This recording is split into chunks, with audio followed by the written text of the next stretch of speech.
around. Yeah, you all wanna be round. Round a champion.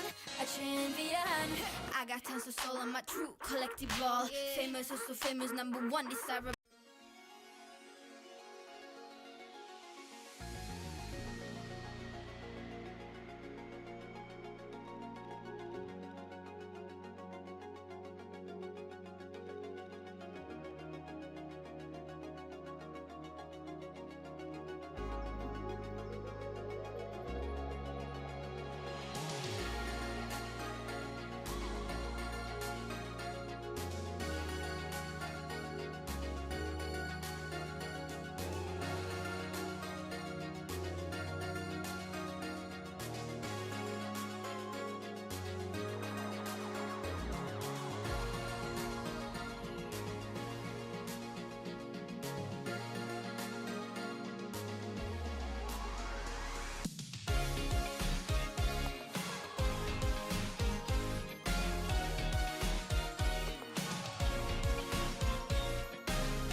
Girls, we are back with Season 5, Week 2 action here at the LCC. My name is Ian Jags Hill, joined by Jace Cerelius. True, welcome on in. It's an honor to have you guys join us alongside some more regular season action here tonight. Got some exciting games scheduled on the list, but I mean, let's talk about last week. Week 1, a lot of brand new teams, a lot of brand new players. What do we think about our Week 1 teams? Yeah, week one, we of course have 3 winners, 3 losers, and so we have the initial standoffs, and it's big matchups a lot throughout week one. We have the rivalry face-off, the Scorch versus the Frost. The Frost going home with our first win of the season on Wednesday to open it up early, and then getting into the championship rematch just 2 months ago, we saw the Bullets and the Bucks face off, and this time the Bucks take home the W. So, gonna be happy to start off their season right. And then finally, we go through the Targon Titans and the Zon Plague. And Tails Old's time, Targon Titans knocking out the Plague 1-0. Yep, absolutely. So, I think just 2 months ago, one game would have meant the world to the Buckaroos, and they were able to pick up that win. How that could have changed in the best of 5 in that game, that fateful game number 5. But in this one, it's just the regular season, so it'll feel good. It'll get them rolling. But yeah, I mean, we all remember how that finals best of 5 went. Now, of course, we've got more games to play, more action ahead of us. 9 more weeks of regular season play. So this is just the beginning. All these teams are, they're still working out their identity. They're, and so for some of them, they're players, including our first time stage tonight. We say goodbye to Chestnut for Bandle City, and we welcome a brand new player onto the stage tonight for the first time. That's right. So yeah, really excited to kind of get into more about that, as we come up. But we've got a couple sponsors to get into. We've got the nitty gritty before we get to start having fun. Are the sponsors, right? The important. That's right. They keep the lights on. They keep the stream on. They do keep the lights on, and our hosting sponsor for the evening, as always, Oasis Gaming, brings you the LCC every season, 5 seasons now. Get away from the toxicity. Game at the Oasis with us. Go Humps. Go Humps. Yeah, absolutely. Thanks, Oasis. Also brought to you by our photography sponsor, the Lilac Lion Photography. Visit thelilaklionphotography.com today if you've got a big event coming up in your life that you love to get photographed.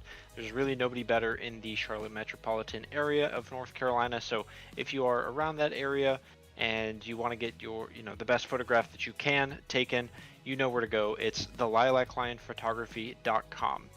Tell her that we sent you. Also brought to you by Dr. Pepper. Established in 1885 out of Waco, Texas. 23 unique flavors and ingredients combined to bring you the perfect soft drink. Crack open a cold one with us tonight. Absolutely. It's Thursday. What better time to drink a Dr. Pepper? And that leads us right in to the standings brought to you by Oasis Gaming. We've got our 3 teams at the top and our 3 at the bottom, but there's not too much that separates them. It's just the one game that we've had so far. And tonight we will get to see a top team and a bottom team emerge. We have Freljord and Targon playing each other. The winner of that will go to 2-0. And we have Bilgewater and Zon playing each other. And the winner of that will go to 0-2. So guaranteed top team and bottom teams emerging here. So yeah, excited to see kind of how things shake out as the season gets underway. And what are just looking at the standings, what are the early hot takes that you have, so far? I know I'm kind of biased because I'm on one of the teams, but you are definitely slightly biased. I think the early hot take is that the Frosts are, I think, looking really good, and I'm so happy to see my team, the Bucks, really come out swinging. And I was loving seeing these coordinated plays week 1, where we see a lot of nerves on the stage from these players, and a lot of just we'll just say blunders on week 1. It was great to see coordinated play, even if some of those things didn't come to full fruition. I loved seeing Whittle pull his team for they 4-man dove our bot lane. We're gonna go do the same thing right back. So I'm really excited about that, more so than I'm really cherry picking any of the teams just off of week 1. Yeah, especially absolutely. Like missing Crispy is like a huge factor for week 1. And so really looking for Izzy to be able to bounce back, not leaning into the unknown of Cross, but also shout out to Cross, new member of the LCC. Yeah, I think the takeaways were, Freljord has a handful of new players. They look strong out of the gate. Bandle City, they brought Chestnut in, but they looked, really good. Part of that's because we made them look good, but the other part is because they took it, right? And they absolutely dominated. So Bandle City looked like they didn't miss a stride in between seasons. Targon was really a retooling of their roster from last year, and they look great. It looks very similar, honestly. The pieces are different, but the way that they win, I expect to be pretty similar to season 3, which is when they won the whole thing. And then, with Zon, you're missing Crispy. that's your big piece, right? It's hard to Yeah. evaluate. And then Bilgewater and Shurima, the other two teams that lost. It's early week one. They're gonna justify their loss with growing pains, and I think that's a perfectly valid justification. But of course, both those teams are going to be wanting to bounce back as soon as possible. Zon, at least they have the timer in their mind where, like, Crispy's coming back week 3. That's our big focus then, is week 3. So Yeah, our I don't first think team to start I us think out and have that opportunity is going to be the Bucks versus the Scorched in our 7 p.m. time slot, which we are coming up on here soon. But our featured matchup for the evening is going to be the Targon Titans versus the Freljord Frost. Two teams who we, like you just mentioned, we are keeping our eye on in the early season, and then we will get into the Bullets and the Plague at 9 p.m. slot. I'm excited for this. Tell me which one. We've got our featured matchup at Targon and Frost. What are we really looking to highlight there? Yeah, so there's a chance that Bandle City beats Scorch and they go up 2-0, but there's a guarantee that one of the whoever wins this 8 p.m. matchup will go to 2-0 and be at least tied for the top of the leaderboard. So looking for that. We're interested to see how the Scorch, the Bullets, and the Plague all bounce back, but it's still early on in the season. I mean, I think we're all just kind of, as a player, but also as a fan, we're just looking to see how teams shake out. If we, the key here for me is did the teams progress and get better from week 1 to week 2? I know that I've been watching the Discord. So much practice is going on. All these teams. You love to see it.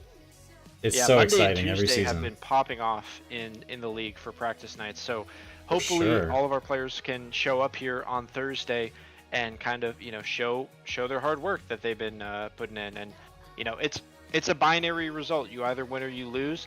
But hopefully we see some good, close, competitive League of Legends. That's what we're all here for at the end of the day. Yeah, we want to see some competitive matches, and we saw week 1 of not the closest matches we've ever had, but definitely some exciting plays. I really am. It's great to see the confidence coming out week 1 from teams. People have played with their teams; they're ready to go, get some action going. But also at the same time, we do see some plays that are just not quite gone for, where kills could have been picked up. So maybe we'll see some of that aggression activate tonight. But we will be getting into our first match of the evening in just 10 short minutes. Bandle City Buckaroos versus the Scorch. Yeah, absolutely. So Bandle City into the finals last year, a weak regular season, and then an incredible playoff run where they were, just looked like a completely new reborn team, and they've really taken that energy here into the start of the new season, bringing on, of course, their lineup.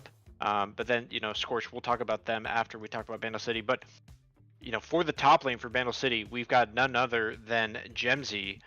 In the jungle, Most. In the mid lane, veteran player and multiple finals attendee, Hope. At the carry position, Inferno, with many games as well played. And then running it out at support, this is the first time that we get to see them.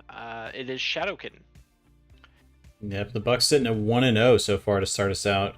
So really going to be the these stakes are going to be a little bit higher for the Bucks, trying to keep that 1-0, keep themselves at the top of the table, bring it to 2-0 to start out the season. As always, go Bucks. But we will get into the Scorch rundown. In the top lane, we have Choffles, your two-game second team All-Pro from last season. Choffles, well known here at the LCC. Penultimately, a highlighted player in the final in the playoffs last season, coming in for her first time, bringing us to 5 games. Returning now only on her second game of the season, so it's a slow start compared to last season. This is a rename here for anybody that's unaware. We have Blade in the mid lane, formerly Miso, formerly Jade. Now the artist formerly known as Miso Jade, we have Blade.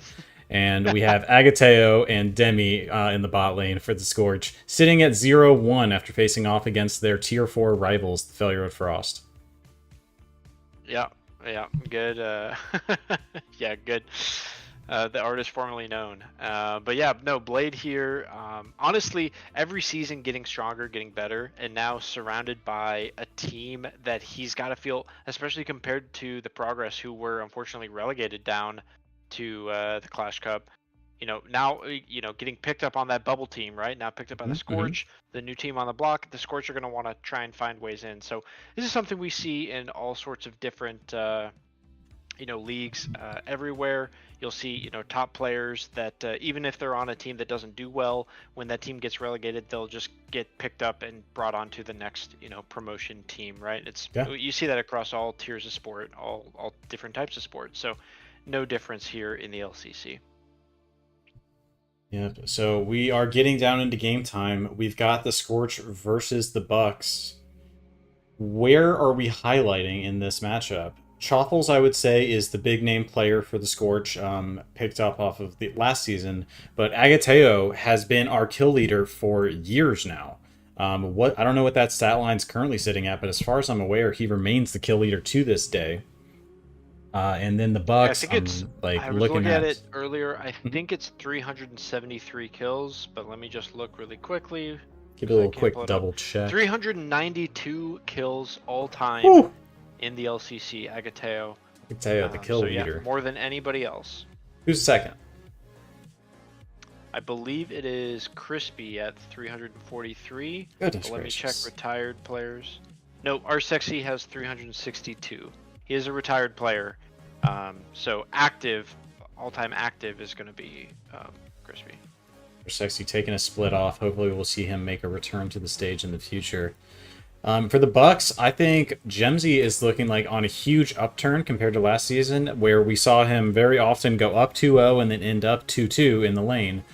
This time, getting up 2-0 and then making it stick on the Darius. So that was a great performance. We have a couple minutes. I'd love to dial in on the top lane matchup specifically, and Okay, let's let's get in talk there. about Gemsy. Let's talk about them and their careers and the matchup. Gemsy versus Chaffles, right? So I'll hype up Gemsy, you hype up Chaffles, okay? So Gemsy came into the league as a last-minute replacement in Season 2 for SGI, and he instantly showed us what he could do. I think he popped off with a quadra kill on Renekton in his first or second game on stage ever, and really like set the tone for what was possible. A lot of people thought that he was going to be a fantastic top lane addition to the league. Season 3 came around, and he ended up off-rolling into the jungle, playing for Bandle City Buckaroos, which is the team that he's currently on now. That was a season full of ups and downs, and he had not played jungle before. It took him a while to get into the role, and by the end of that season, he won Most Improved Player. So it's not like he had a terrible season. He won it. He won one of the few awards that we hand out. Now last year, finally getting to come into his top lane role for a full season, was really feeling good on Piltover. But we kind of know the story of how that went. That was a team full of household names that just did not mesh. A lot of veterans that couldn't come together ultimately. And there were personnel issues between multiple members that led to difficulties in communication, difficulties in draft, and difficulties that eventually, they ended up losing quite a few games. They did finish 3-7, and then had a really nice showing in the playoffs, bringing, I believe it was Bandle City, actually, all the way to 5 games.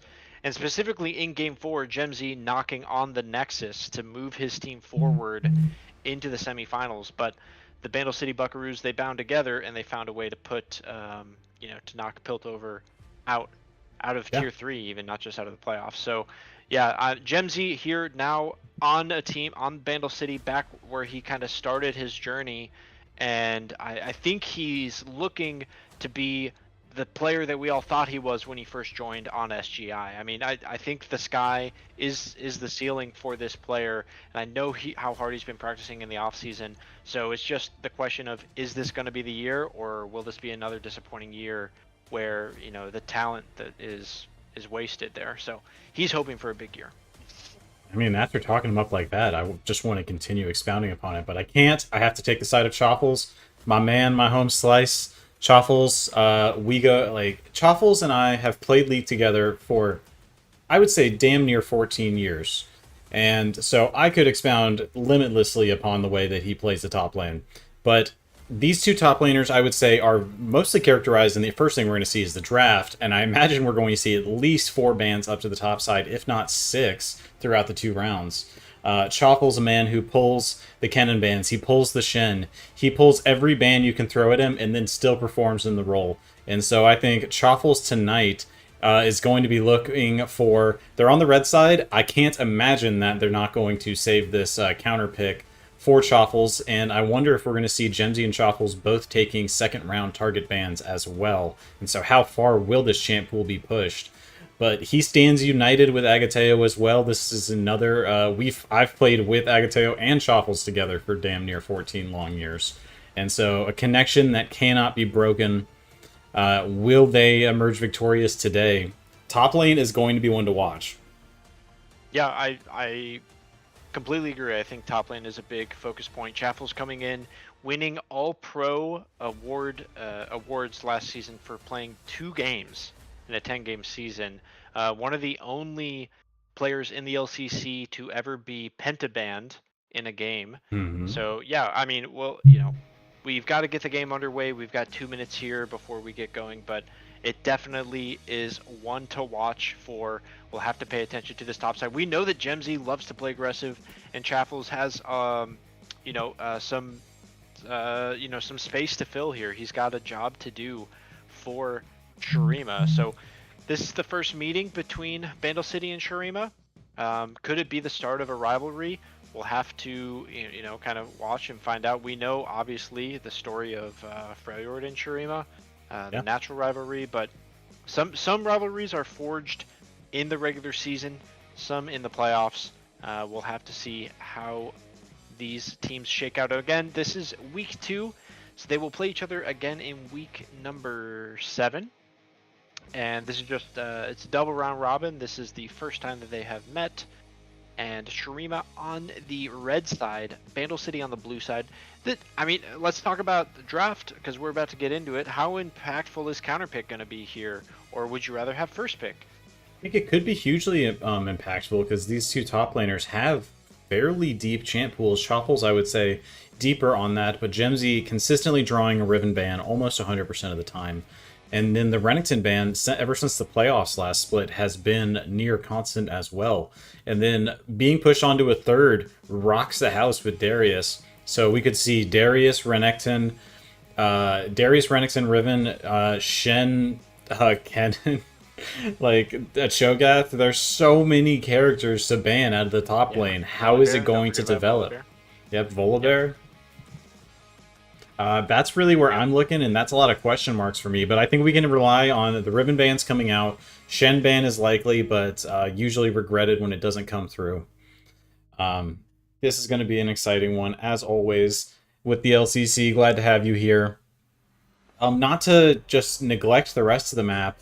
Moss coming off a incredible performance last week, but ultimately showing us that in the last split and this one, that she can stand up to the pressure and perform even when being invaded and pressured heavily by the enemy team. But how will everything come together tonight? Hope and Blade, these 2 players go back a long time in the LCC, facing off against each other tonight. They should be fairly familiar with each other's playstyle. Hope picking up the Ahri last week, going to be potentially looking for further mages, but we are now into the draft. Let's get into it. We're in. Let's get it. So we mentioned we were expecting some top lane bans to come out. There are clear play styles for both of these junglers, but their champion pools are not yet fully known, as they are rookies. So I'm expecting the jungle picks to be impactful, but maybe not banned out. And with a Kennen ban here, that's right on target for what we mentioned in the pregame. Kennen ban. Okay, I got the music. Okay, Syndra here.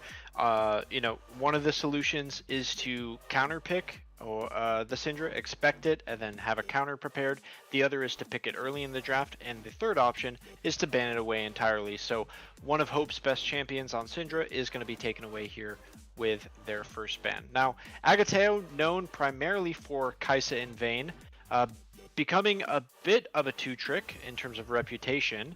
And the Vayne will be taken away here. So the Kai'Sa, the last thing on the board for him in terms of really, pushing your play to the next level. Which is such a Shake surprising Lover. departure from his previous champ pool, which was Samira Jin. Oh, Inferno? Yeah. Yeah. Yeah, we'll Oh, see what yeah, for Inferno. Inferno. Yeah, he is Sometimes Shadow. as we settle No, in, I get the teams a little backwards, but that's just because I'm silly. you mention it though, and it's a good point. Something we should talk about. He really was a one trick that turned into a two trick of Jin and then Jin Samira. And recently, he's really kind of fared away from that. He played Ziggs last week, and he's played a variety of different carries down there in the bot lane. So we'll see what happens. Another top lane ban, the Shen, and here's the Xayah. So a Riven Xayah left up. respect, not even a Jin ban. I'd say very notably, Riven left up here. Could be taken away by Jimsy. They banned away the Shen. If that's the only matchup that they're worried about, he could go for it.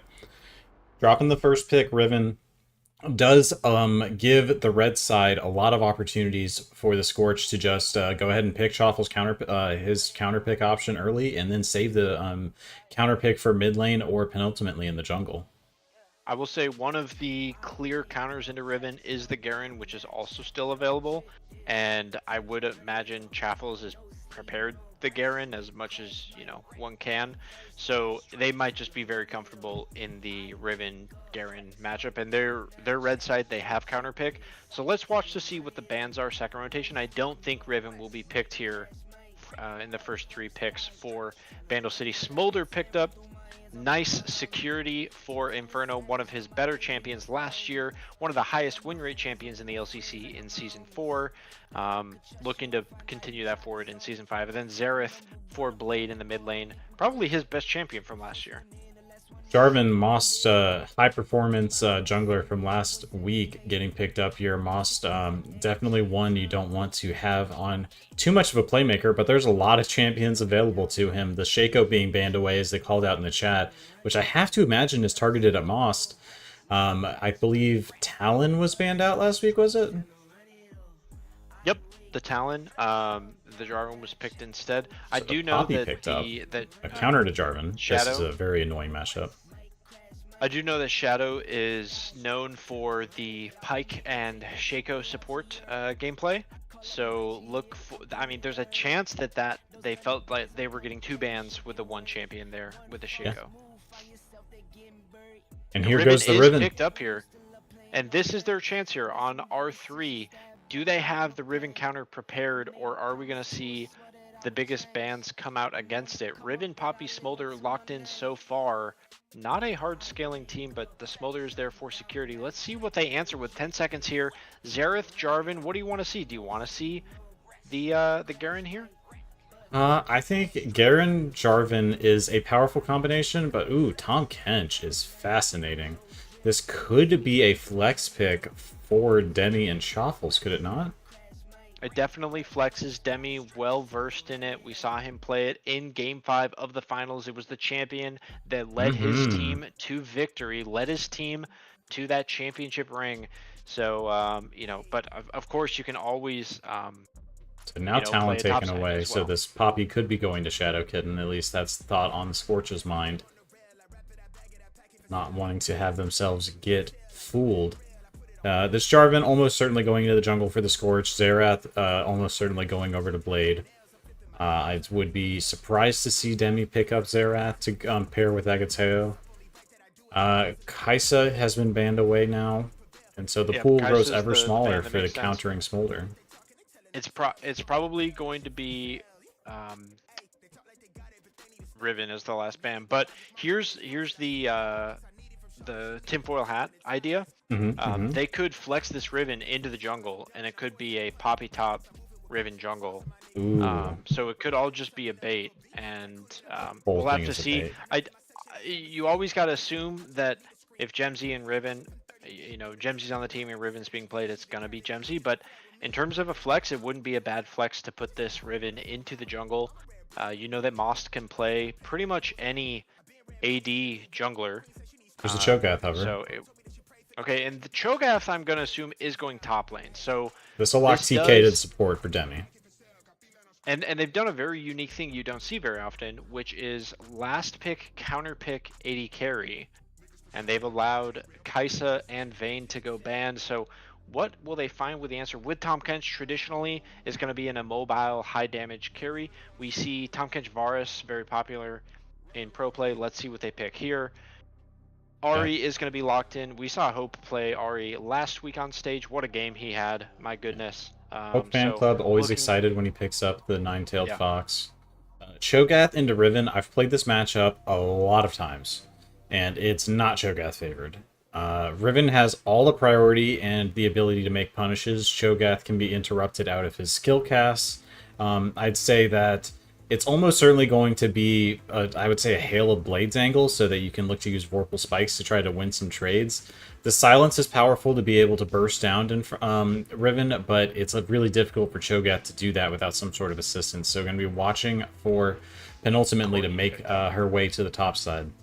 And a Corki coming through for Agateo, so trying for some of that early pressure onto BCB. And my pizza just got delivered, so I'm going to let you chat about it for a minute while I go. Yeah, they do end up sending the Riven topside as of now. We'll see as we get closer. The Nico picked up here support for Smolder. This is going to be a fairly strong lane, Smolder Nico, but Nico doesn't really offer much protection for Smolder. So Poppy is going to have a lot of work to do to stop Jarvan from going forward, or Cho'Gath even from Rupture Flash Feast. So, yeah, Smolder is going to be, under quite a bit of pressure, but the engage from this team, Riven and Nico able to dive in with any RE charms, Smolder layering over the top. And I like Poppy as a champion, able to go in, able to go out. Meanwhile, for Shurima, the Cho'Gath in the top lane, Corki Tahm Kench is a fairly strong bot lane as well. Will struggle into Nico, at least theoretically. Xerath. Definitely Ari can find angles, but if Xerath plays it right, can also poke down. The Ari should be able to be safe enough in lane. And yeah, penultimately on the Jarvan here. It's tough for Jarvan because who do you ultimate, right? Poppy can stop you from getting in. Ari can dash out, and Smolder can dash out as well, as so can Riven. So Jarvan has a tough time here. I understand why they picked it so early in the draft, but I think this is a really difficult team to play Jarvan into. And I think the Poppy pickup is really smart, and I think Riven also plays pretty well into Jarvan. It's not an incredible matchup. It's not like she's a counter pick by any means, but it's not going to hurt Riven. And I think it's a big call out. Xerath has a lot of poke, and it's a bit of a skill matchup into Ari, but it just becomes so much more dangerous the second Ari hits level 6 and can dash in with the Spirit Rush. It's so much more dangerous for the Xerath, so Blade gonna have to watch out for that one and try to make the most of the first few levels to poke, and then try to make back and get that lost chapter without giving up a kill. Oh, I got guys, go ahead and get onion. your channel points in. You want to up that shareholder value so that you can buy, part of one of these corporations, one of these teams. Who know, or the other option here is you go down to tier 4, you start from scratch. Win your way through the Clash Cup, get into the LCC on merit, as opposed to just buying your way in with your shareholder value. Think of the shareholder value. I got a Brooklyn style with onions on it, and then Parmesan stuffed crust with pepperoni.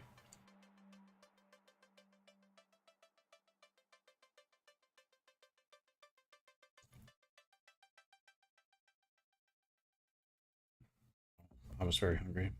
Delighted to have pizza. It's a very interesting draft because I don't like to be either Smolder or Jarvan.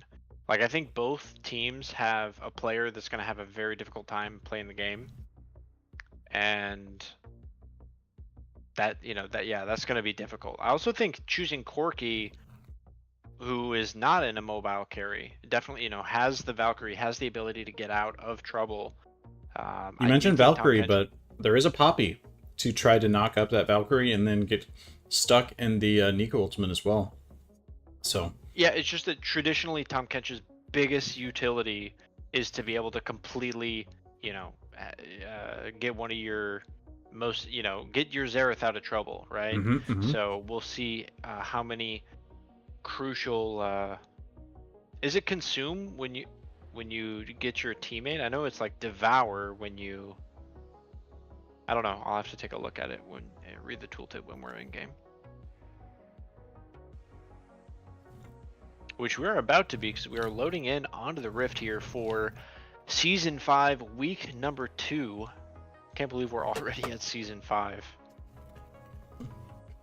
Feels like it's gone by in a flash here. We'll get in game 1 second here. I just scarfed down my pizza as fast as possible. All right, so Welcome nothing really to note in Summoner's terms Rift. of itemization. Oh, Riven with the Dark Seal purchase. Minions have spawned.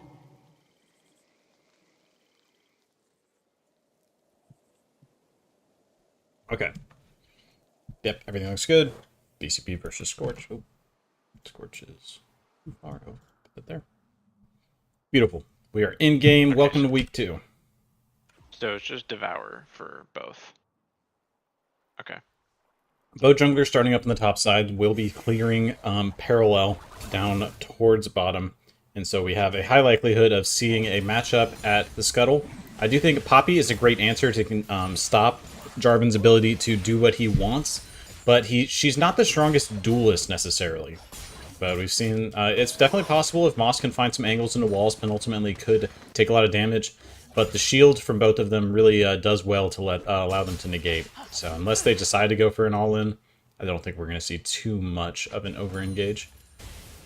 Yeah, Moss had great clear speed last week as well, able to show up to a couple additional ganks because of that ability in the jungle. So we'll see if that translates onto multiple different champions here. Looking good so far. Looks like most of our lanes are just kind of trading out, testing each other out. Blade and Hope in the mid lane, trading some abilities. Agateo and Demi with the early push down here in bot lane will hit level 2 early, but they don't go for anything off of it. So yeah, we just see continued trading here from everybody involved.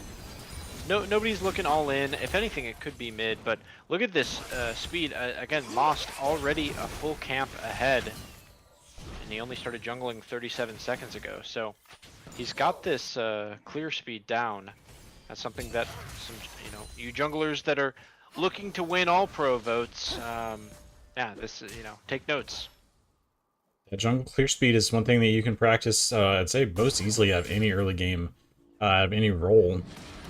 So really, you want to make sure it's as efficient as possible. Nice shield out of Gemsy there, and it did go for the hail of blades on the top side for Choffle, so he could try to win those trades through Vorpal Blades. And I would say the biggest thing to note here is the CS difference emerging from Hope, pushing in aggressively with that REQ, trying to use that Spirit Orb to push Blade into missing some CS, and it is having a good effect. Yeah, absolutely. Already pretty strong in this lane. Blade doing his best here to at least trade back, finding some damage onto Hope. So we'll see what they can do. Arm will connect. That way, but nice ward will spot out Moss. So Moss here on a ward, and that means that it is a full clear, but then it's going to be straight in onto Vision, and this is going to let penultimately catch up in tempo. Looks like we might see a fight here at this first scuttle for Moss. Okay, it is Mossed in, and that is a smite down. I will catch up to live as I realize I'm behind. Gank in from penultimately, and it's first blood going over to Hope as Jade caught out the flash too late, and the Q2 will come through.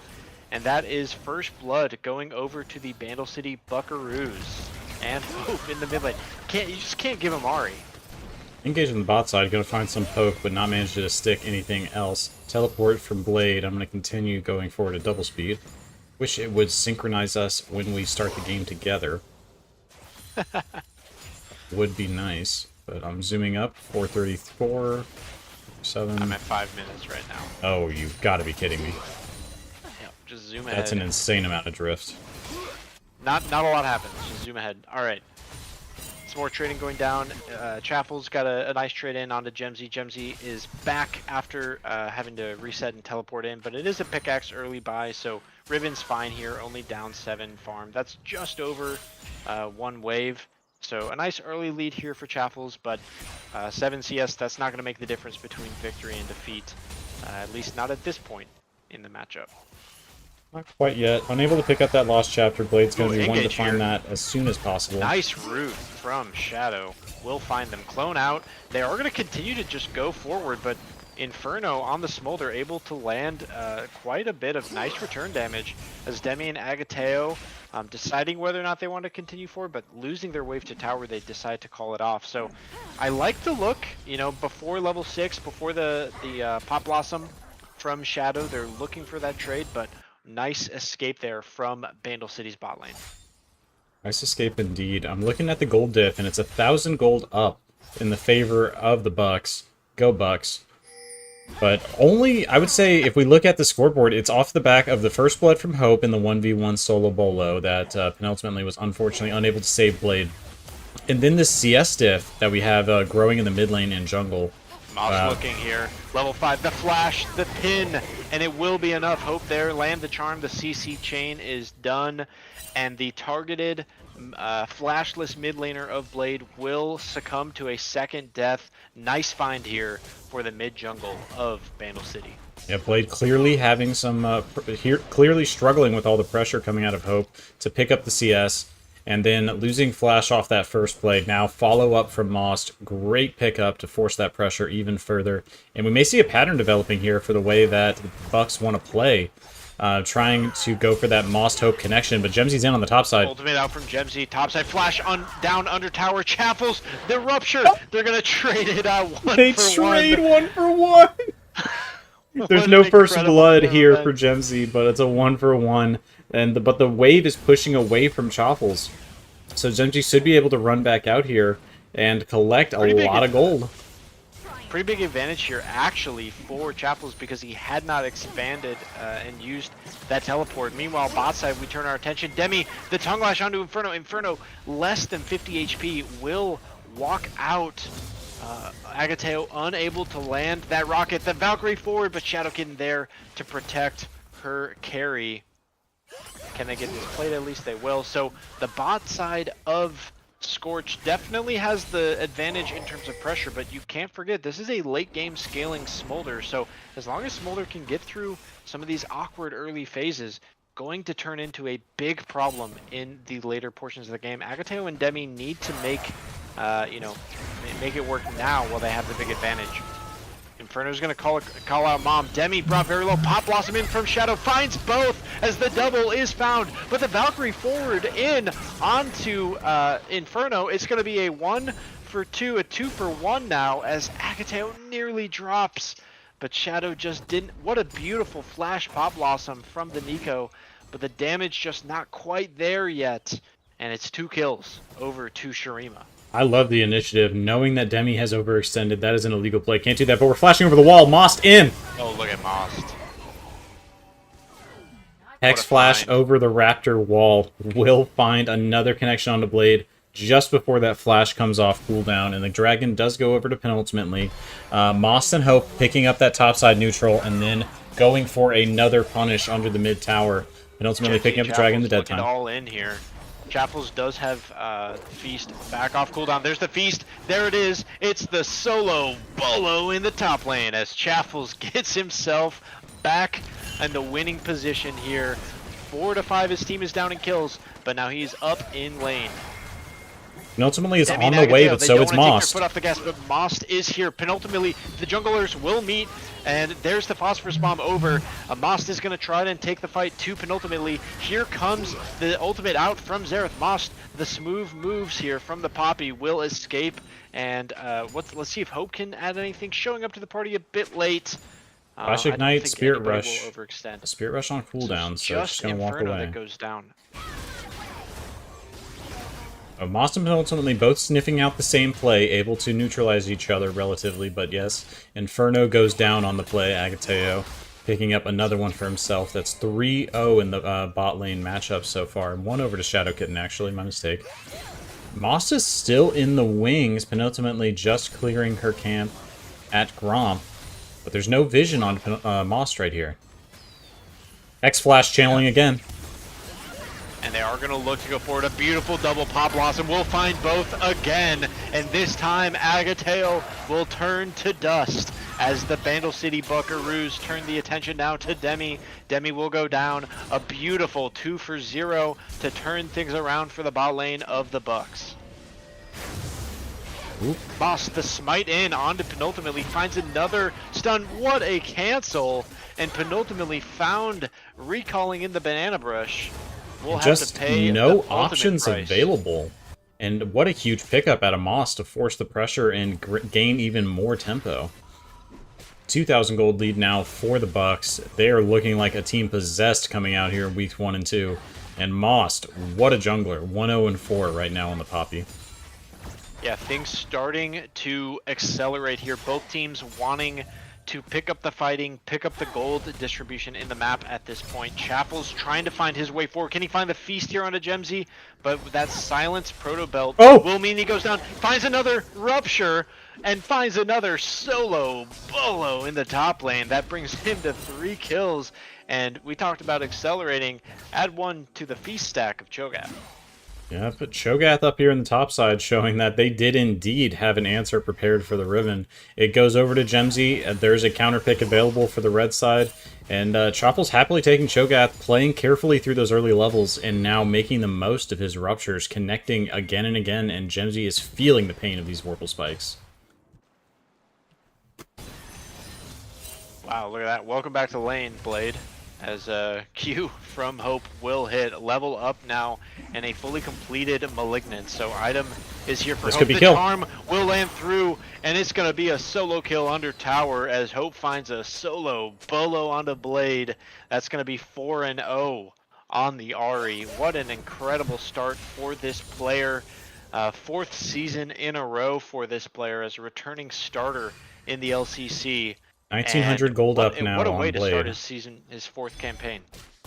Yep, finding some assistance in the early game from Moss, but it really coming in after he had already picked up a solo bolo onto Blade, and then penultimately unable to complete the trade. So Hope having a lot of pressure on this Ahri, and we're seeing why people used to ban it regularly against him, but it has been left up 2 weeks in a row now, and he's happy to take it. Alright, Agateo now left alone here in the 1v2. Ultimate out, as Mom will be called in for some backup. Moss has snuck in. Hope is here. It could be a 4-man dive. They will get the vision of Hope there, and so sussed out a bit. Moss committed to the long-term play, though. They still have no vision. Will Agateo succumb to this gank? Will he have an option is perhaps the better question.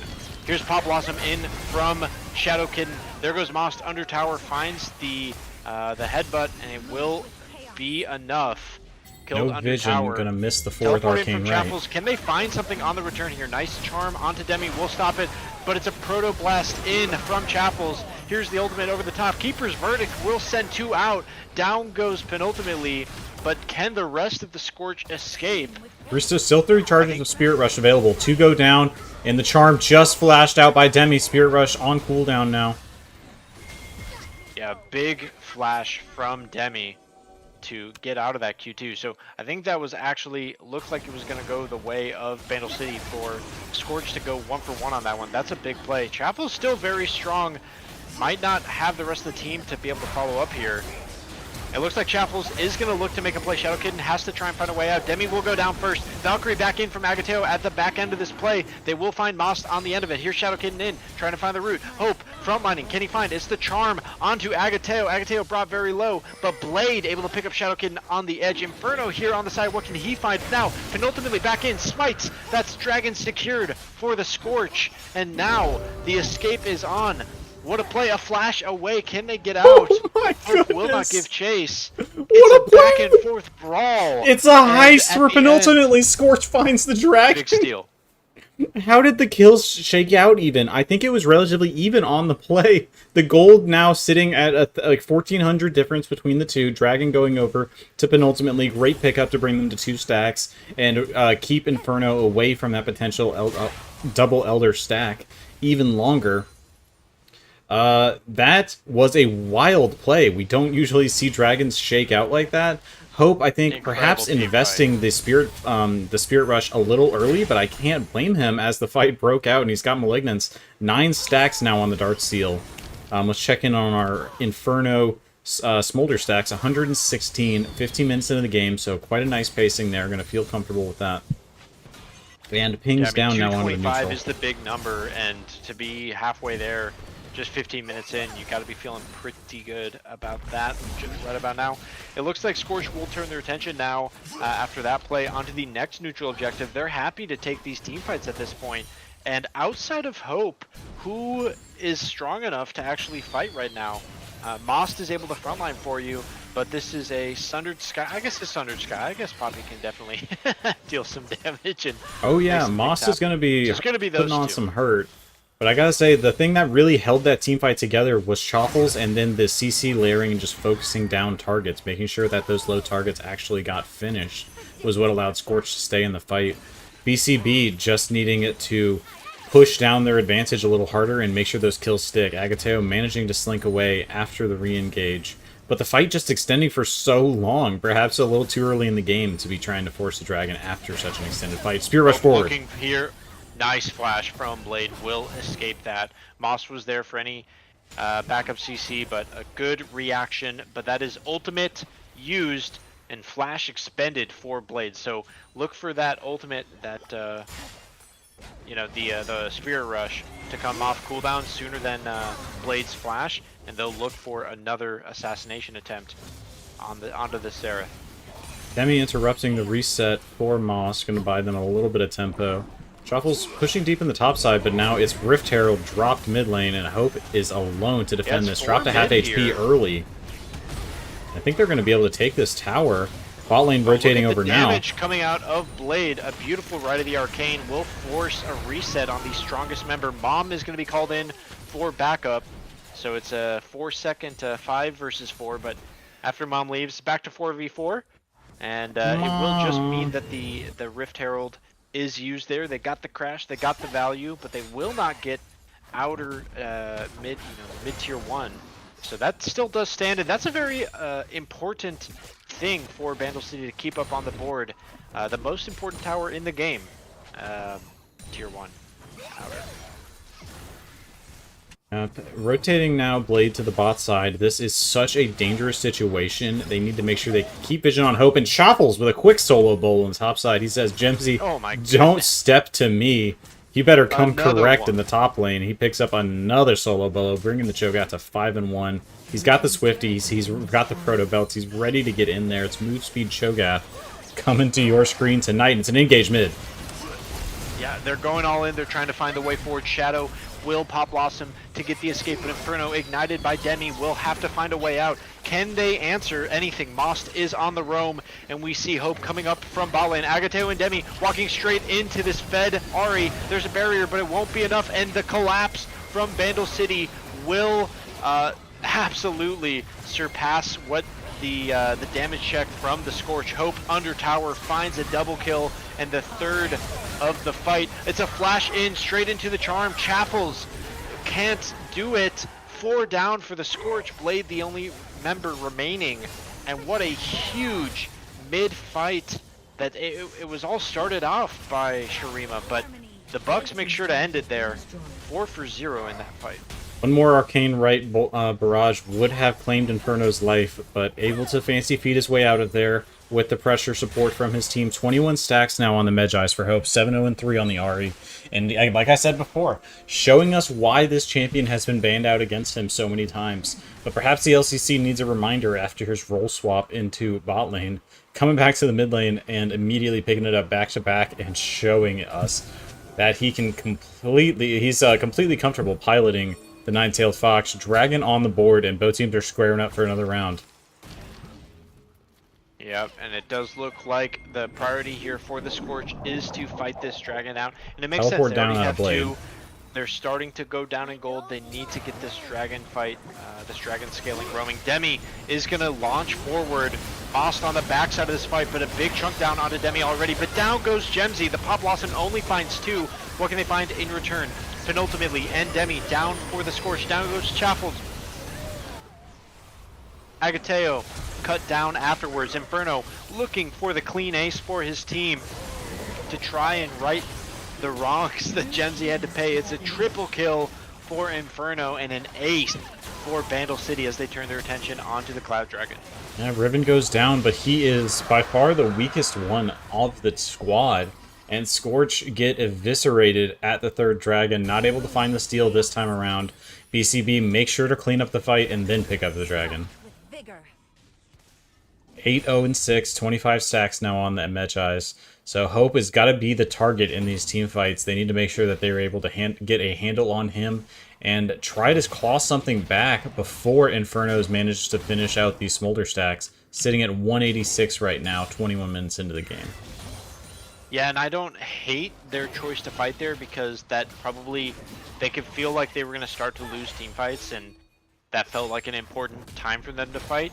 But Demi just unable to find the engage for this team, and that's how they chose to go forward. It wasn't with the Jarvan, it wasn't with, by landing a Rupture, it was with the Tom Kench, W forward to try and find a knockup. Didn't land, and then ultimately, they get cut down. They're able to find the Ribbon, but that was it, and the rest of their team will drop. So a big swing in gold, a big swing in terms of Dragon objective and tempo, that delays their soul by at least another 5 minutes.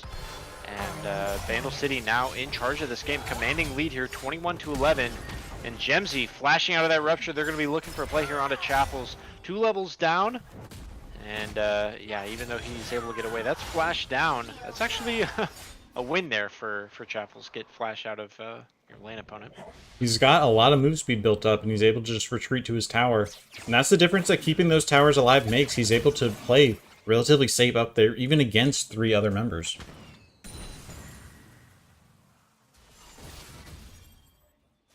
Sorry, I'm trying to sneak in some Parmesan bites between the action. Yeah.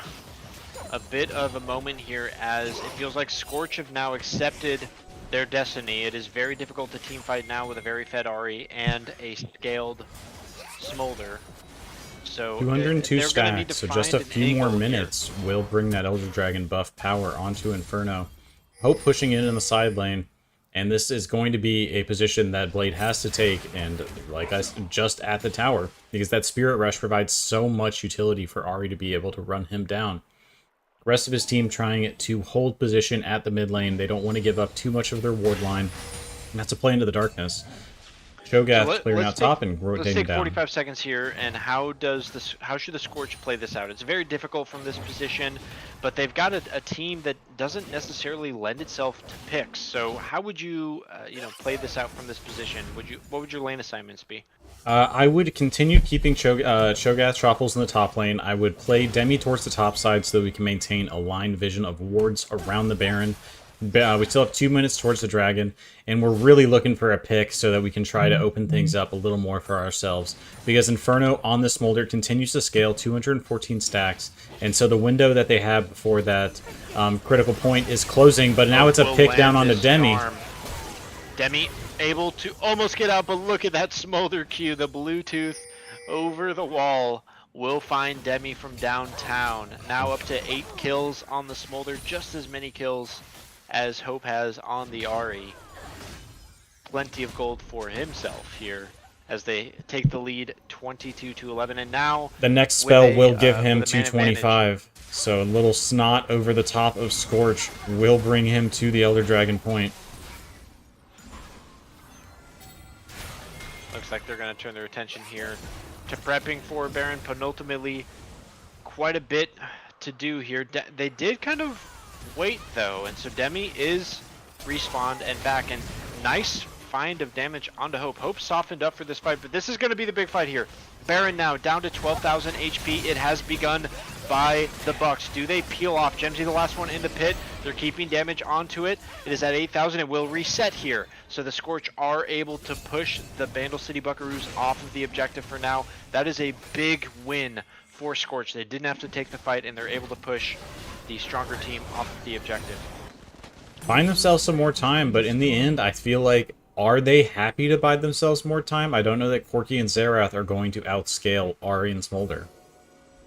And Moss Well, it's has 20 dealing a seconds lot to of the damage. next dragon here. Moss They has can been... head in, they can get advantage on vision. I think this is a good play for them. Yep, I like the priority, making sure that they can take vision control and try to play for a pick early on. But Moss is dealing a lot of damage in the early game, but now can progress into just being a peel bot, keeping penultimately from being able to dive into the backline. Unable to stop Demi from using the submerged blink.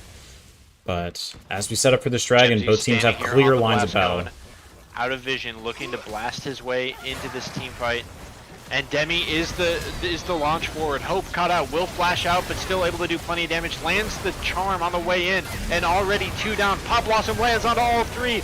Here's the follow-up as Agateo is cut down. It's a double kill for Smolder, and it's 4 for 0 as the Bucks outmaneuver in the late game team fight. And they will turn their attention now onto this dragon, probably to go next onto the Baron. I'm not sure they really have their take on the map. They need to get some more towers, some more team gold here. I would say Start with taking the things down. They got amount a big that lead, they've but been they actually able haven't taken to... much. They've been so consistent in winning these team fights, I think they want to push while everybody is down. 10 seconds now on the timer, so yes, able to pick up 1 tower, now over onto the Baron. But Gemsy and Hope going to maintain some pressure, going to decide to back away. So Hope going to pick up a needlessly large another rock. engage from Demi started that fight out. You know, the Scorch wanting to be the aggressors in the fight. And I don't think they're wrong trying to look for that, because Demi in again, but the Baron goes over. And it's teleport out. Chopples is going to be trapped in here. It has flash. BCB just deciding to back away on the play. They know they're down in numbers. Gemsy and Hope having already completed their reset. And it's a safe dragon into Baron. For the Bucks, they're sitting very comfortably. 8,000 gold up now, 2-2 on dragons. And Scorch have found themselves in quite the hole. Pressure topside not letting up. Potentially too far out here. He's going to have to make a move to flash out, but he will be put into the Cataclysm, and Agateo will collect 1 more. Mom called. It's a little bit too late. You gotta call your mom before you're in trouble, not after you get into trouble. And, Demi the support yeah, facing off against Hope in the bot side, so if he can defend this tower, it would be Look huge at that damage. value. Ignite goes down. Hope just does so much damage on the Ahri, but a couple turret shots will weaken up Hope. Is it Spirit enough Rush is to available. stop this? The final ult charge, yeah, that's still low bolo. So it's a top lane traded out for bot lane, but the tower goes down for Hope. Moss sees penultimately here on the side, finds the stun, but there's no follow-up. Will stop the flag and drag escape though, and nice follow-up damage. Hits the blast cone to push Jarvan backwards, and that will be the end of that. Moss now trying to find Blade on the pursuit. Big time stun there. Means that they will get away. That was close to another kill going over. Yep, close The to 2 go it. down just as a result of time really passing. You know, no big objectives taken, but there's a bit of a topside siege and they lose Jarvan, and then bot lane, you know, Demi unable to hold. No surprise there. The support that's 5 levels down into the 10-0 Ahri ends up, you know, if that was a math problem, the solution to that problem would be Ahri is now 11-0. Yep, it's a tough situation because this team comp wants to poke with Xerath and Corki before they ever take the engage and then go for a hard all-in and pick somebody off. But damage going down to Hope will just pop Spirit Rush. He's got that Malignance. It's not going to be on that long of a cooldown, so totally fine to trade Spirit Rush for tower here. But Corki and Xerath just not able to hold ground. Yep. And so that poke just never happens. Hope and Moss able to just push their way into the fight and make it happen. But then on the other hand, Demi just going for the engage before that poke has had a chance to land. So perhaps just a little bit of misplay in the how the team fights are being resolved. Yeah, I mean, I think you're seeing how difficult it is for Jarvan to play this game, as we talked about in the draft. It's borderline impossible for Jarvan to actually do anything, so they've resorted to the support Tahm Kench engage, and there is a decent amount of poke, but another team fight happening here. Demi potentially caught out. Nice stun here from Gemsy, will find penultimately, and Demi. Down goes the jungler for the Scorch, and they will turn their attention now onto the siege. Chaffle's trying to track Hope here. Hope with ultimate again, back off cooldown. Might be able to find the dinosaur.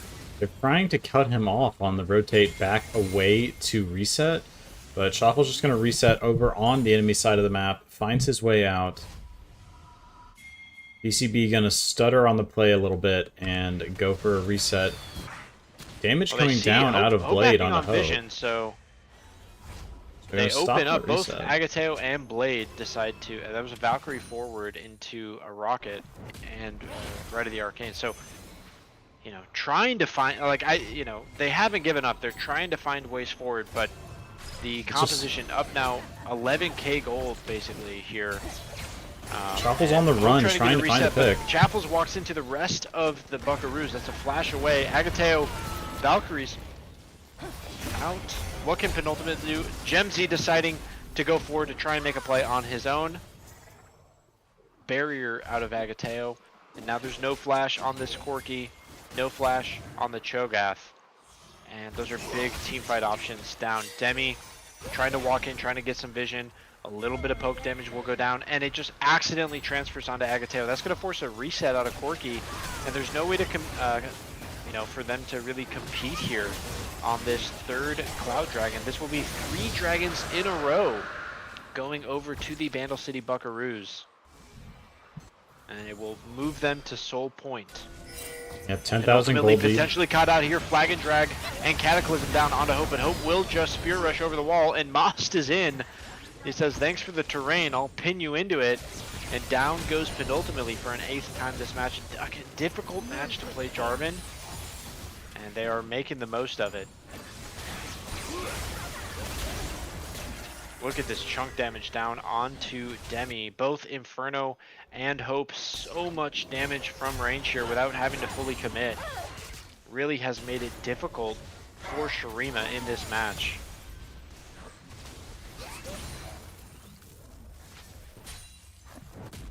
Blade, I can point out, finding a lot of CS back as we scale into the late game, managing to close that gap to only roughly 15 to 10. But in the jungle, the lead has continued to bloom for Most. 241 to the 147 of Penultimately. 3, 1, and 18 on this Poppy. He is an absolute terror so far on the counter pick. Yeah, playing perhaps a different style than certainly what I expected here, but still making it work beautifully in only his 2nd game here. And this, again, Shadowkitten's 1st game here on the LCC Gemsy's stage. hidden in this red buff. Looking good with these they don't know he's there. I'm not sure they know that Penultimately is in this bush either, but they have a feeling Hope is going to look forward. Flag and Drag will be flashed away. That's Hope flash on cooldown, but down goes the attention. Penultimately will have to flash out. Nice charm here will land on the Chappells, and that is the front line taken away. Double stun, nice consume, a nice devour there by Demi, but it won't matter as the follow-up CC so much damage coming out of the Bucks at this point in the game, and they find 3 kills for nothing in the jungle. Just nice plays there, beautiful flash timing from Hope, using his flash to escape that initial engage and then land the follow-up charm onto the front line. They have enough damage as a team that they can just chunk down the Cho'Gath at this point, and here they go pushing forward, trying to find a way to end this one. Penultimately back off cooldown, will revisit gray screen, and the rest of the Bucks, they're knocking on the Nexus at this point, trying to get some last minute damage out. Shadowkitten goes golden. We'll get a trade there right at the end, but that is GG as the Vandal City Buckaroos head to 2-0 on the season, and the Shurima Scorch fall to 0-2 after a close game. I think that game went 35 or so minutes. So that was a fun game. Yeah, closer than any game that we saw in week 1. So yeah, 34-minute game here for Vandal City, but yeah, 13-0 and 13 on the Ahri for Hope. I know that we don't do, player of the week or player of the game, but that one would be a contender for sure. And then Inferno, 16, 3, and 10 as well. Pumping up those kill numbers, trying to catch up to Agateo. Somebody's got to get there. So. Yeah, a rough start, but then finding a lot of pickups even before reaching that Elder Dragon execution status. So great play out of Inferno, continuing to show us that he is on the up and up, even into our kill leader, Agateo. Of course, Agateo with Demi on the roam so many times was often 1v2, but that's what happens when you don't give the... you're setting somebody up for a 1v2 as a marksman. Occasionally, you're going to get picked out. Great play out of the Bucks. Go Bucks. And Scorch fall to 0-2 to start the split. All right, we're going to take a handful of minutes here. We'll be back in, a couple of minutes, and we'll talk about our featured matchup of the week, the Targon Titans versus the Freljord Frost. So, take a minute, go to the bathroom, and then hustle right back because we got a lot to cover. All right, we'll be right back.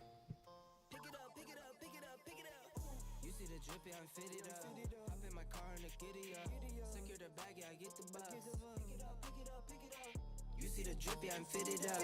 Hop in my car and a giddy up. Secure the bag, yeah, I get the bucks. Pick it up, pick it up, pick it up. Ooh, I've been on the flex since flex on. Neighborhood all in your eardrums. I ain't never scared like Bone Crush. Boy, I got God, don't fear none.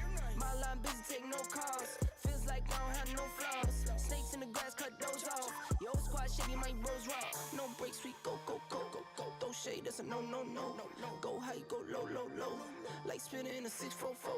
Cash money like 504. Ball like AD24. No sleep, need more, more, more. Pick it up, pick it up, pick it up, pick it up. You see the drippy, I'm fitted up. Hop in my car and a giddy up. Secure the bag, yeah, I get the bucks. Pick it up, pick it up, pick it up. You see the drippy, I'm fitted up. Hop in my car and a giddy up. Secure the bag, yeah, I get the bucks. Pick it up, pick it up, pick it up. Ooh, I'm a real one, my day ones. Try speak up, can't say none. Try dig dirt, there ain't none. I make the money that save up. 10 to 80, my savings. Take to the top on the baseline. New car, race on. Fast lane, pace on. With the booyah, that's a flex. Not human, I am from another planet. I'ma teleport, might vanish. I'ma wake up, do damage. Join number 7, he's bored though. Working all night, need more though. I remember nights I was poor though. Pick it up, pick it up, pick it up, pick it up. You see the drippy, I'm fitted up. Hop in my car and a giddy up. Secure the bag, yeah, I get the bucks. Pick it up, pick it up, pick it up. You see the drippy, I'm fitted up. Hop in my car and a giddy up. Secure the bag, yeah, I get the bucks. Pick it up, pick it up, pick it up.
All right, Jax, let's get back to it.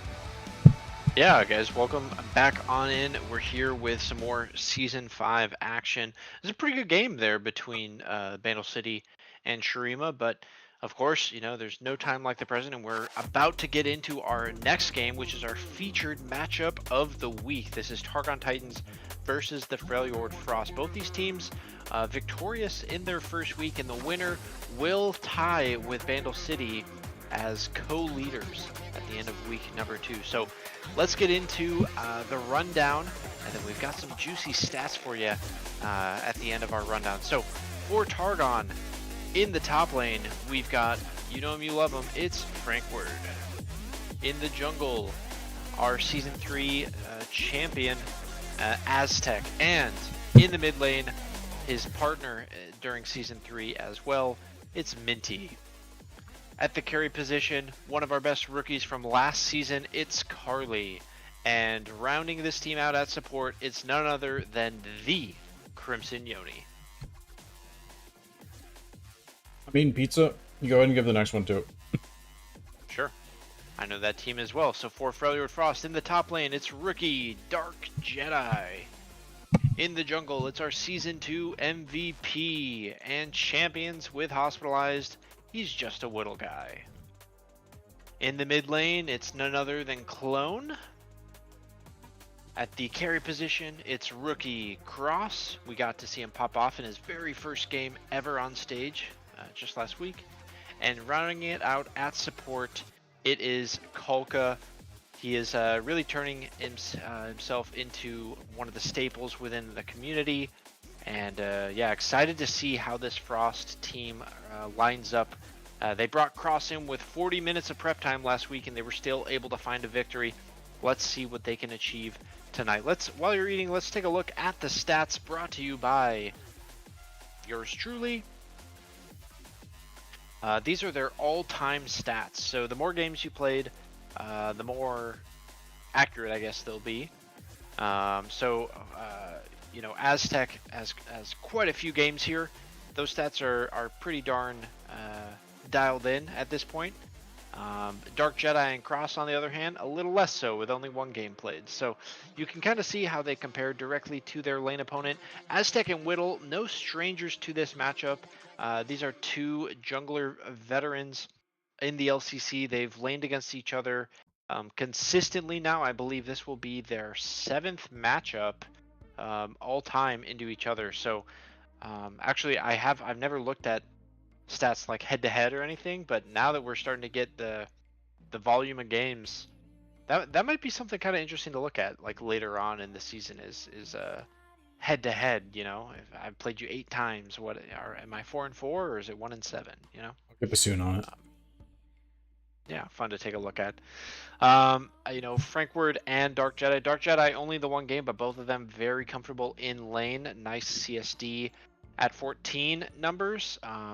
Carly pretty dominant in the lane phase as well. Clone and Minty similar numbers here, but Clone much more trade heavy, much more likely to go 1-for-1, which is why he's got a lot lower KDA. Actually, one of the highest death numbers in the league itself, and the highest death active player.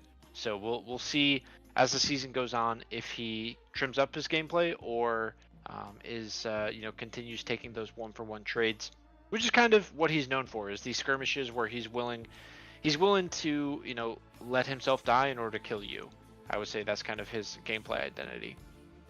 So really excited to see how this goes. I mean, the Titans looked excellent last week, as did the Frost. So Whittle played the Warwick and looked really strong, got his team off to a nice start, and then Cross on the Jinx, able to finish it out. Kulka probably had play of the game there, flashing in with Lulu to heal and shield, stop the first blood from going over. Meanwhile, in the Titans game, Carly and Yoni got things rolling early and often for the bot lane of Targon, and then they really just accelerated from there going forward. Minty had a great showing back in week 1. Looks like things are on form for both of these squads, so it's always a good sign when you get things rolling early.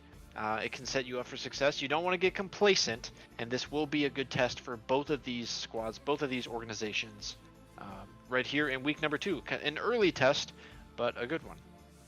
Early test, it's always good to shake that shake that rust off as early as you can. Get ready. As we all know, it is a 6-team bracket and then leading into a 6-team playoff, so everybody will make the playoffs. Of course, it is seeded based on your performance throughout the regular season, so these games do matter. You get both control over your opponents, and you get to skip that dreaded first round of best of 5s. But of course, this early in the season, everybody's going to be trying their best to take home these wins, but it's important to remember that it is all about that improvement week over week throughout our LCC Season 5 Championship Series. And with that, we are about ready to get into our game, but we're still looking for just a couple more players to fill into our lobby. I hope Minty is awake and paying attention to the LCC. We have had a, there's been an instance of Minty napping through a game before, and hopefully we don't have that occurrence here tonight. I'm excited to get into game 2. We have this is our featured matchup. It's 1-0, 1-0. Titans Frost. Somebody is going home 2-0. Somebody's going home 1-1. Yeah, absolutely. And it's too early to draw conclusions, but that's kind of our job here on, as casters and analysts, is we do the too early conclusions, right? Oh, yeah. We jump to that's our job, is to assume too much. So yeah, I mean, I think whoever wins this is probably going to win the league, honestly. That's what I would say. So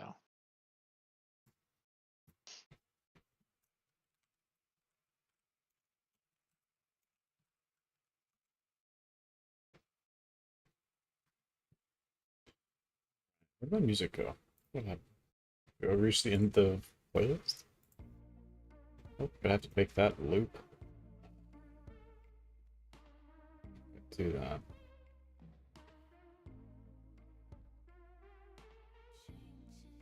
Yeah, it'll be alright. Ooh, Dark Jedi throwing some ASCII art, delivering defeat to the hands of Targon. One thing, I love the parallel we have for Targon Aztec, Targon Minty coming back for this squad. And as you mentioned, Targon is almost just a bit of a rebuild from last season. And it's always exciting to see these storylines come through when you've got the same members of the team put back together. And that's really what we were, one of the things we were looking for with the Dynasty draft, and to allow some of these cores to remain together. yeah, the way it worked out, it was just 2 returning members, and you're always going to have, rookie teams come in, right? Shurima is a complete new squad because they're completely new to the LCC. But, you had a couple core components kind of stick through. So, excited to see what happens going forward.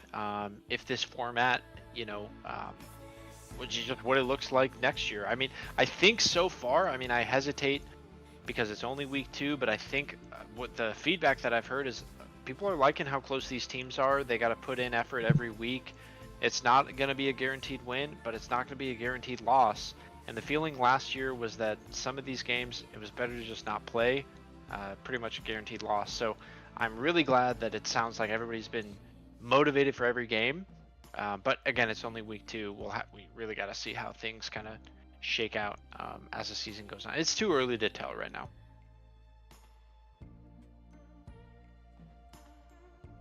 All right, we are on the clock here, but it looks like people are getting into a lobby. We are just about good to go. Getting suited and booted here. Phenomenal. Want to make sure everybody gets situated in the right order, and then we will, we're ready on our end. I'm excited for this game.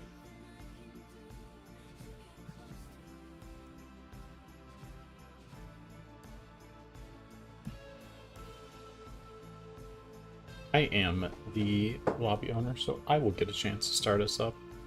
Let's see. I've got a confirmation from the Frost. All right, and Targon is ready, so let's get into it. Here we go. Yep, Frank. Right. On to the draft screen. Targon versus Freljord Frost. Where are we watching for bans this time around? Historically, Frank, we're going to have GP and Urgot banned out against him. We saw Urgot taken away rather than anything. But before I even get that out, Whittle's signature Ivern banned away. Yep. I think And those there's are the the Gangplank. 3 that are guaranteed are Gangplank, Urgot, and Ivern. I will say Cross had a great game on Jinx. So I believe that Carly can play Jinx. So I think it was either a pick ban, and it will just be banned away here, which is going to kind of open up the champion pool then for both of these carries. And we'll see what Cross is pushed to here. But just one game in, already having the respect shown his way, and his champion that he played just last week will be banned. So welcome to the LCC, Cross. Hope you enjoy it. You get to play into Carly and the Crimson Yoni now. Ezreal banned out, which means Urgot's still on the board. They do have one more ban. I expect it to go the way of Urgot, but we did see last year specifically, Spike did have a bit of an answer into it, playing the Karma top. I'm not sure. I forgot about that. Goodness.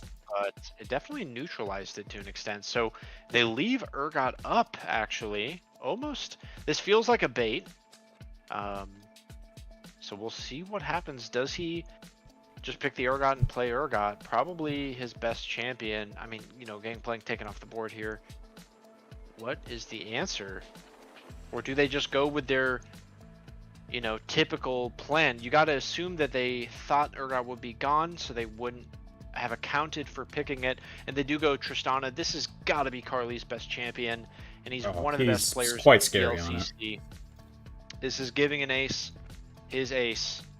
And yeah, that's pocket aces right there for Carly with the Tristana locked in.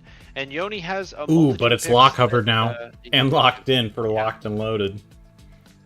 Yeah, the lock here. This is going to be an LCC first. And Poppy, also quick pick here, as Lock and Poppy, pop, lock, and drop, if you will. Soon update the stats. We got a new pick. And Wukong, not a new pick, but one we haven't seen in a while. Covered in for Aztec. And one maybe we've seen Aztec play once? But yeah, I expect if that, yeah, okay, that is just a hover. Malzahar, a very safe but counterable mid lane champion for Minty. So already some interesting selections here. What do you know about the Locke Malzahar matchup? I know that you're a mid laner, but I also know that Locke is a newer pick. Maybe something that you don't know as much about. I've played against Locke on Summoner's Rift exactly one time that he's not been banned in my games. So I'm going to have to just play this out in my head because I did play against him once, and so I know how his kit works. I saw the nerfs. I think Malzahar is going to be able to lock down Locke with his with the Nether Grasp, and his team's going to be able to kill him. I think that Locke will have the exact same experience that Echo does during the laning phase against Malzahar, which is if you get into melee range, you just smack him around a lot. And I think that's kind of how it's going to go. But Malzahar Lulu, so much CC to be able to disable Locke. And Locke, the main way to answer him is that CC. He's a melee champion. He's got to get into your damage range. And so when he comes in, you need to welcome him in with open arms and a lot of CC. Caitlyn picked up here for Cross, for the Frost. And with Locke, Caitlyn, and Poppy, this is a fairly mid-game centric team that they've got going on. Meanwhile, the Lulu is really the only thing that's pointing towards any scaling. Malzahar and Tristana also great at mid-game. So I expect quite a bit of skirmishing, quite a bit of fighting out of both of these team comps so far.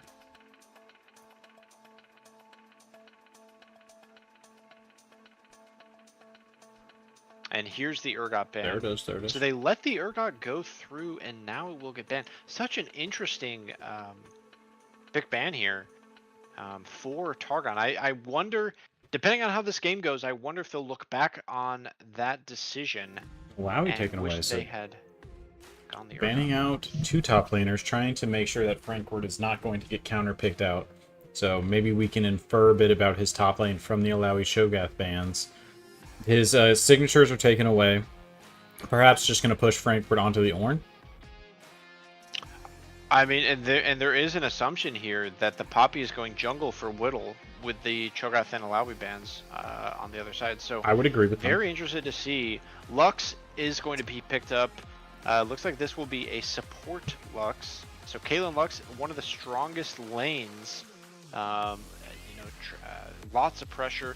And Tristana and Lulu are going to have to deal with this poke, are going to have to deal with this early damage coming out of the Caitlyn Lux bot lane for Freljord.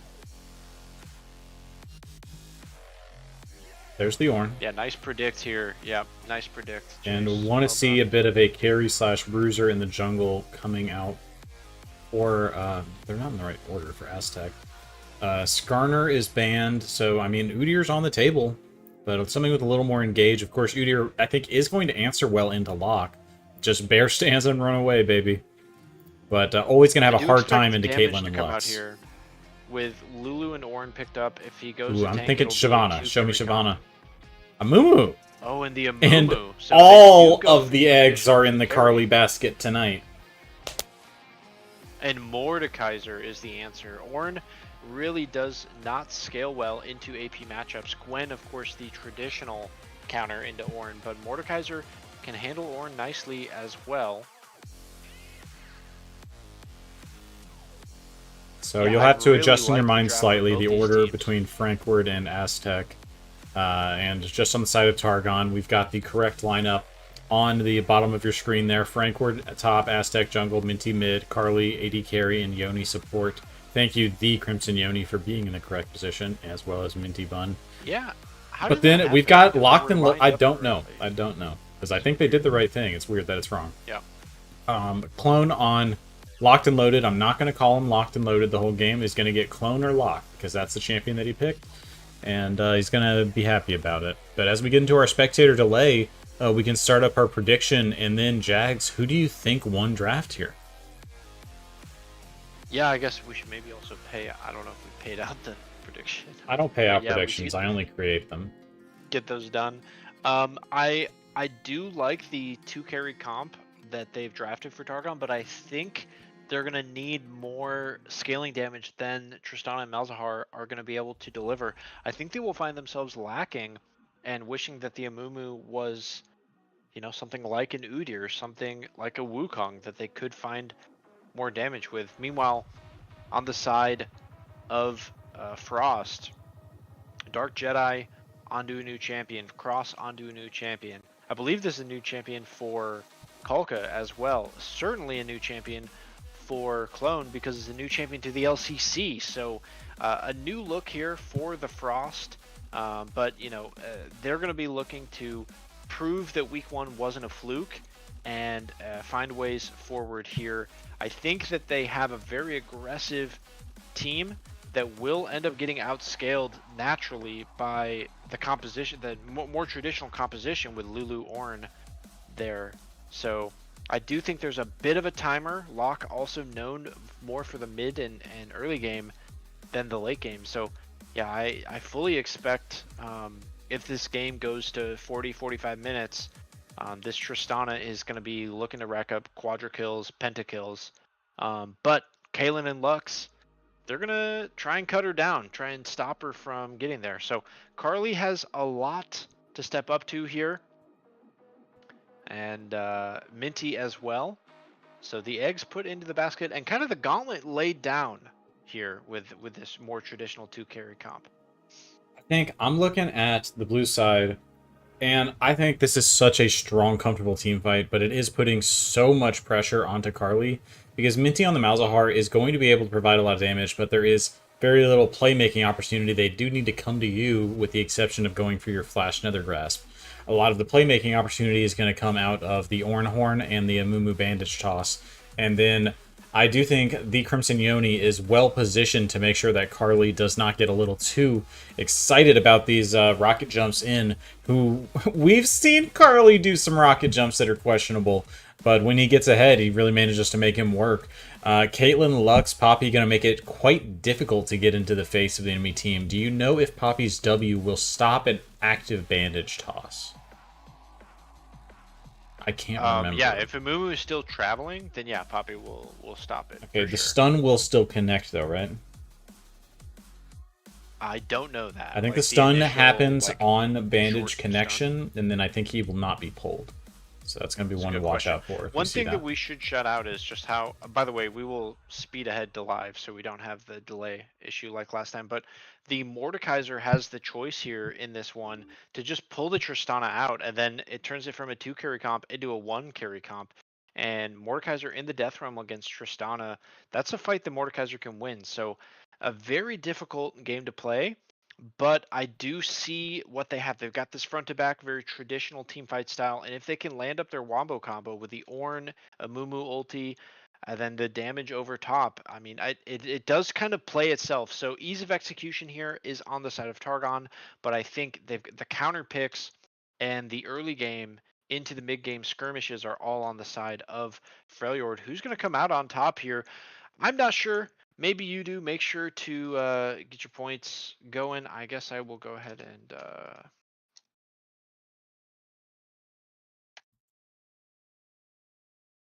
okay, it was Bandle City that won you can that get game. it up. Come on, we need the prediction. The people need to gamble. I'm getting it going. This is Targon versus Freljord. Our spectators take Okay. a long time to load. I paused the music thinking we were going to get in there. Yeah, remember to speed to the front.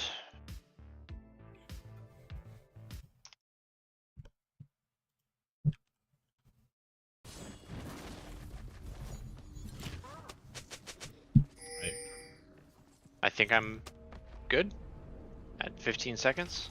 Yep, I'm with you. All right, so we are into game here. Summoner's Rift. LCC Season 5, Week 2, Game 2. We've got the Targon Titans facing off against the Freljord Frost, and we've got an invade look here.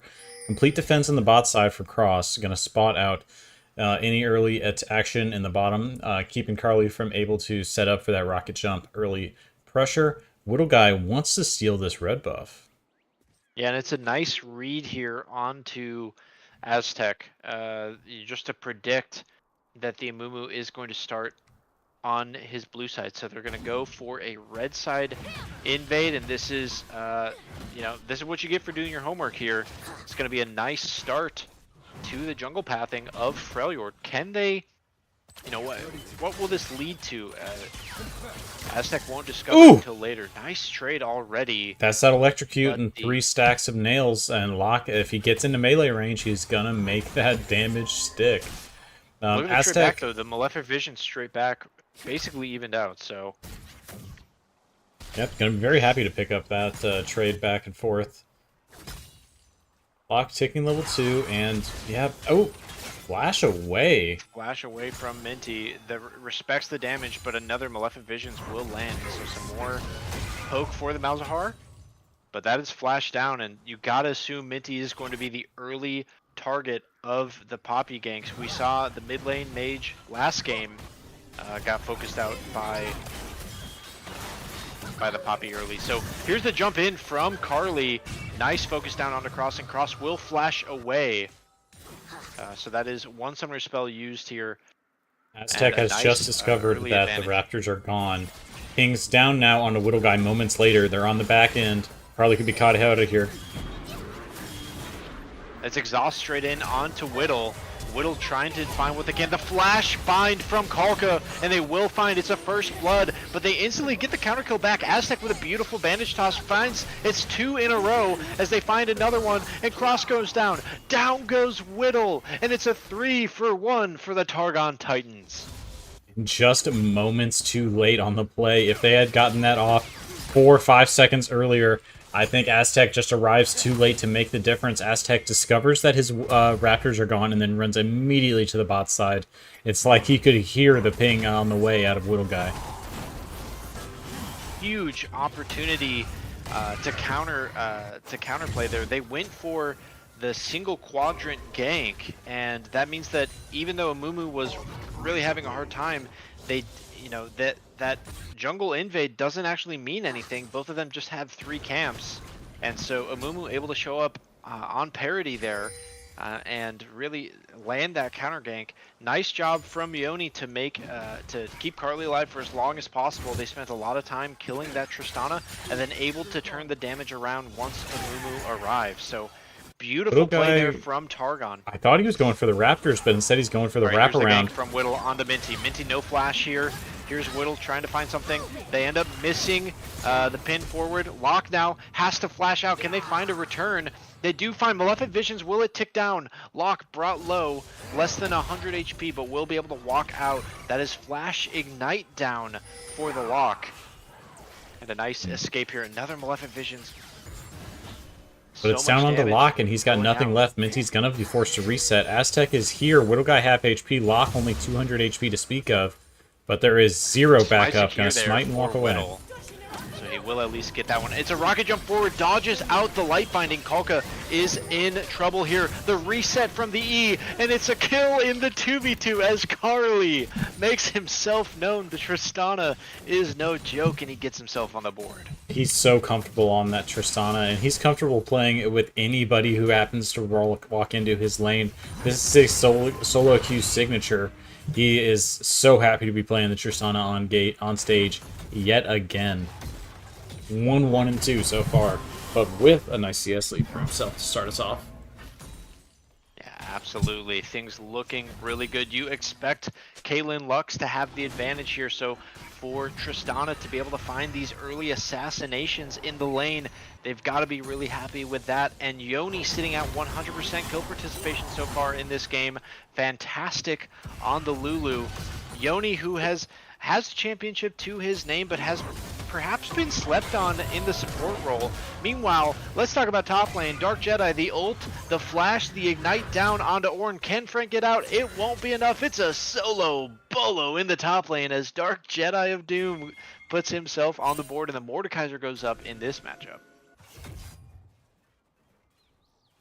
Death Realm will do it. Still sitting 10 CS down, but going to try to set himself up a little slow push by the looks of it.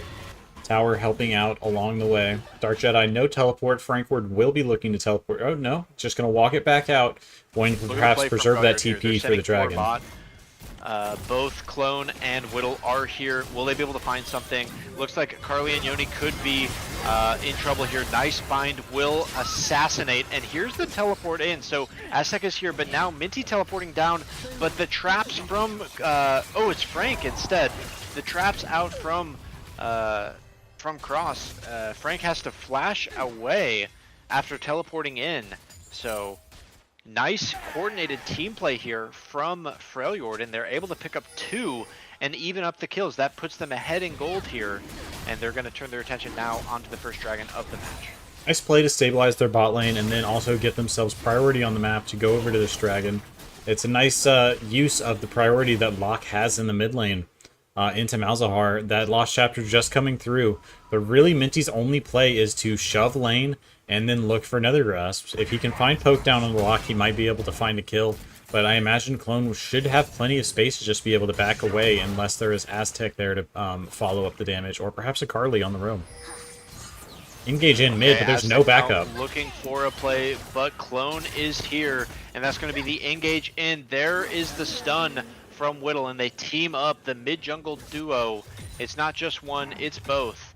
And that is a 3rd kill going over to this early game Locke. Trying to pick up another plate bottom. Nice life bind out of Kolka. Yeah, another bind. Now down onto a trap.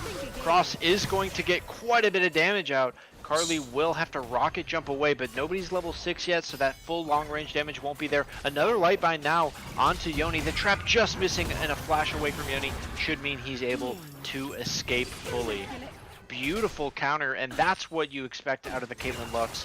Nice play here from the bot lane of Freljord. Meanwhile, Clone going for the all-in. Minty flashes away, respects the opportunity. Ignite goes down. He will get away with his flash. Nice escape from Minty. Good heads-up play on knowing when to flash and when to escape out of trouble. Yep, trying to keep himself safe, not wanting to give up any more kills to this Locke. Already sitting at 3-0, trying to build towards, I believe that's a Lich Bane, With the Dark Seal in his pocket, Clone is feeling very comfortable. He's renamed himself to Lock and Load in order to troll us for the split. But then he is showing up on the lock, so at least he's not making a complete clown of us. Dark Jedi and Frank were largely just farming out on the top side. There's a 10 CS diff, but then there's a kill going the other direction. So the gold sitting 300 to the side of Dark Jedi. Man, those steel arrows, or those steel nails, really come out quickly. 400 gold in the jungle to the side of Targon. And then, whew, we really see the difference coming out in the mid lane. 2,800 to 4,200 on the in the roll, and then Yoni sitting up a bit of advantage off the back of some nice play and a kill for himself. Yeah, and Dark Jedi showing some mastery here in this matchup, really taking advantage of the Ornn. And that's something that we mentioned. You know, Mordekaiser does have a pretty good time here, but Carly isn't going to let us talk about any other lane than his. He's going to rocket jump forward, playing aggressive. He's the player, that's the type of player we've known him to be during his tenure here in the LCC. Does not let a minute waste. Whittle looking for perhaps a dive on the top side, but it's going to be spotted out. Clears the ward, and now looking for a reset. Yeah, both junglers doing the same thing here. They were looking for ganks on opposite sides of the map. They will both run into vision, so they'll just clear that vision and go back to clearing their camp.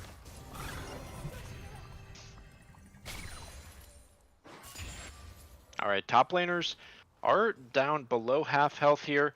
Ultimates are available. We've got to see what happens here. Dark Jedi looking to press forward and cause some pain here, and he is going to push Frank off the wave. Meanwhile, bot side, they're setting up a lane gank. What does Whittle do? Is Whittle going to predict this? That's a nice vision. Nice ward here from Kalka. Will actually just spot this out, so they call this play off anyways. Okay, so a bit of a chess match being played here at 4 to 5. They're very aggressive for time here, but now they're letting another grass down mid. Ultimate being used down, and Locke is going to disengage after that. I think he actually still had the advantage. Flash in from Dark Jedi, and it's a solo bolo topside as the Ram Jam, the call of the Forge God, too late there, unable to get that out, and so the price is paid. And it's 2-0 here. Dark Jedi really starting to put on a show on the Mordekaiser. Yep, 2-0, 3-0 for the respective top and mid laners on the side of the Frost. Gonna be feeling quite confident going into this game for week 2. 4 to 6 on the scoreboard, but two terrifying solo lanes to deal with. Carly, the real bright spot on this map for Targon. Yeah, and you know, Minty has been under a lot of pressure here, but to be only down 8 farm, you know, given the fact that Clone has been able to leave lane and find kills elsewhere, you know, he hasn't died and he's only down 8 farm. You know, pretty impressive here on the Malzahar, to be honest. So filling his role, but it's going to come down to these team fights. It really needs to connect with Carly. Yeah, they really need to get their itemization completed and then fight. It looks like Dragon is up and some attention might be turned that way. We'll have to see where Aztec decides to go next here, as they are going to clear out some of this vision towards bot. But you can see Clone already here, already prepared to try and take this fight. Light Binding just goes wide. And here it is, the engage in, down on the bot side. Kalka will immediately be blown up. But here's the answer from both Clone and Whittle. Clone brought low. Carly finds the shutdown. It's already a double kill as he's able to find both. And the Targon Titans, they make the early play. They don't wait for the dragon fight. They take it to them, and the Frost will falter. 2 kills to Targon, and they're going to pick up the dragon. I think it's all about the decisiveness there. Targon sees the play. They decide to all in for it. Even though they're 3 versus 4 for the first half of that play, Minty trying to walk down from the mid lane. They kill Kalka so fast, and then they're not able to get down on Carly. It's a 2-level advantage. Frank will miss the call of the Forge God, and this should mean the end of his life. It's another solo bolo in the top lane as Dark Jedi of Dune, DJD, heads 3-0 in the matchup. A nice consolation lead for Freljord, but yeah, I mean, a tough bot lane fight. They're actually still ahead in gold here. Yep, the gold lead is so- still just being buoyed entirely by Dark Jedi of Doom and Clone in the mid lane. 3-0, 3-1. The Mordekaiser lock combination is terrifying, but the rest of the team fight is really working well for Targon thus far. All right, one of the, I mean, Aztec has been around the league for a long time. One of the complaints that has been levied against him in the past is when he plays tanks, he takes a lot of the kills, a lot of the gold. Look at that bomb damage from Carly, nearly able to find the assassination ultimate out. Will Find connects. and here's the counter ulti. He's gonna dash forward again. Carly trying to make the difference here. One more auto. Will it be enough? Kalka able to escape, and now Clone is here. Ultimate will go just wide. Carly and Yoni, what can they do? It's gonna be the assassination found for Clone, and that is a nice escape from Cross and Kalka. That was a clench moment, but they're able to get out of that one alive, and Clone backs him up there with a kill. It's a tense moment, but Clone just walking down. They buy enough time. Kalka with a terrifying setup for himself. Finds the binding, drops the ultimate. Yoni absorbs the damage, but then Kalka forced to flash out, but it buys all the time they need for Locke to make his way all the way down. And now back into the mid lane, Steel Nails connect. Onto Aztec. Aztec has to use the Curse the Sad Mummy. Here's Carly in on the side. Can they find at least the counter? They are able to. They thought it was a 2 versus 1. It's a 5 versus 2, and it goes 1 for 2. A double kill over to Carly, and he is racking up the kills. Racking up indeed. Carly finds Locke yet again after the bot lane play and picks up 2 for himself. Going to be feeling quite happy for that gold in his pocket on Tristana. And we've got 2.5 minutes to our next dragon. Both teams sitting at 1-1. And our Baron our Rift Herald has just entered the map. How will the teams respond? Early vision control over to our blue side team for Targon. But pings down first from the side of Freljord Frost. How will we proceed? Curse of the Sad Mummy's down. The hammer is on cooldown. I think we're going to see both teams stall out for a bit here as lane assignments settle. Lock 1v2 in the mid lane with Kalka on the support. Cross still farming up bot side. Should be able to keep the... as long as he doesn't take too many Malefic Visions, should be able to clear wave. Yeah, this is a good rotate here for Targon. Now, because Minty was able to get so much solo XP compared to the double lane, 2 levels up now into Cross, and Cross can't really fight this back too much. Clone, however, is going to try and take advantage of the roam of the nice long lane. dodging out. Will engage forward, but good blue suede shoes here from Minty, able to get out of that one. Did not have flash, so that was very important that he was able to escape. Lost 1/3 of his HP to a single nail and an auto attack, so Locke's a cool champion. It looks like both of these teams acknowledge that the other wants this Rift Herald.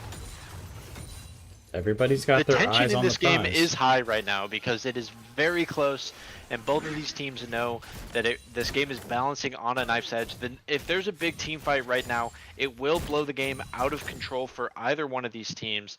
And so neither one of them really just wanting to group up in 5v5, still kind of content to scale up and get some itemization here. Keeping an eye on bot side, I want to see if Locke is able to pull Minty away from the tower. Oh, but the turret's going down on the top side. Aztec's here. Down. Aztec is here, but Mordekaiser can just pull them out. And he will take Amumu in. It's going to be a flash forward after the ultimate, and that is a solo bolo in the ultimate. Can he make it a 2-for-1? Kalka will try and send the ultimate over. We see a fight happening bot side as well as Minty is trying to turn things around. Nethergraphs goes down, so Clone able to bait that out. But at the end of all of that, it's just Aztec going down to the Mordekaiser ultimate. But that's 4 kills now for Dark Jedi, and the Mordekaiser is a problem that is gonna take more than 2 to answer. He's always gonna be able to trade 1-for-1 at this point. Yep, Sunfire Cape coming out for Aztec, so that fight's not going to get any easier for the 2v2 topside. And it's going to be difficult for them to answer the Mordekaiser. If he just decides to take Carly away in these team fights, where's the rest of the damage core going to come from while the Freljord Frost pick them apart? Alright, it is up to a 2,000 gold lead now for Freljord. You do see some of the advantages starting to come through pretty clearly, but we need to get a little bit more gold going, and I think at this point Targon is happy to continue to scale. They want to get some more defensive points. The thing about going Leandries here onto Amumu is that he's just going to melt the objective instantly, and there's so much damage that can come out of the side of Freljord. So attention will turn onto the Herald. This is in full vision, but it's a reset timer for Targon, and so it will go over to Freljord. Objective given. Minty should be able to clean up this tower, but Locke on the way trying to stop him. He's got the spell shield available. It does not have flash. Locke taking the long way. This is going to be a solo kill. He is 2 levels down. What can he do? Nethergrass is up. What is he able to get across? Meanwhile, there's a big team fight mid as they're trying to find everything. It's so close. It is a solo kill bot lane. Mid lane continues. First bandage toss from Aztec will just go wide onto Kalka. Is he able to find the second? He does find the second, but he doesn't use Curse the Sad Mummy. Carly, the rocket jump over the wall forces Flash out from Cross, but no further blood will be shed. Only Minty will go down, but a nice solo kill here from Clone in the side lane onto his lane and roll opponent. So taking inventory of how the game is, we have 2-1 on Dragons to the favor of the Frost. They are also in possession of a 3,300 gold lead. 3 towers and 3 Kevins to their name. So really managing to find a lot of power in their pushing. All the outer towers have gone down now. A couple plates on the inners, mid and top as well. Carly forced to jump away. This game is still in anybody's hands to take away. It is clear that Targon wants to play around these team fights, but if they are forced to spread out around the map, these solo laners are going to pick them apart. Yeah, very dangerous phase of the game here for Frank and Minty. Both of them need to continue to scale. Frank has hit level 13, so he's got his ornament on his item, but he needs some more levels, and he needs them quick to be able to give them onto his teammates. It is a good option to get, some good items leveled up here. Minty, the teleporting forward, but the rest of Freljord is here. They might be able to find this. Nethergrass down onto Whittle, and they will try and get out. Cross will go down there. They've been caught. It's a double kill for Carly as he tries to find a way forward. Kalka brought very low, will be able to escape. But Minty playing on the edge there. I thought for sure that the Malzahar was going to die. Instead, it's 2 for Freljord. Yeah, I was trying to highlight on the Spectator that there was a huge lack of vision in their own jungle to control the blue side, but Yoni and Carly are playing the mid lane, and they're able to rotate over as Minty is jumped coming out of the portal, the Hextech portal, pushing through, and then they just collapse on a Kalka and Cross and leave Whittle Guy for leftovers. Great pickup from Targon. That could not have come a moment sooner. They desperately needed that. That gives them a little bit of momentum back, a little bit of tempo, but Freljord still firmly in the driver's seat right now. They have the mid-game lead, and they've got the early to mid-game team comp to build around it here. So they're going to be looking to continue to push forward here. They've got 2 dragons already. Next dragon is up in 50 seconds, and we see early vision going down from Kalka. This is a great thing to do if you're a support in the LCC. Go ahead and get that first wave of vision down at about a minute, and then you can even do it at 90 seconds, and then you want to get your reset in so you can walk back out and contest for vision, 15 seconds prior to the actual objective. And you can see that's what Kalka is looking to do right now for his team. Cross trying desperately to finish this Infinity Edge, has the golden pocket now, but needs to find a back timing. As Dragon spawns in 20 seconds, he does not have his completed second item.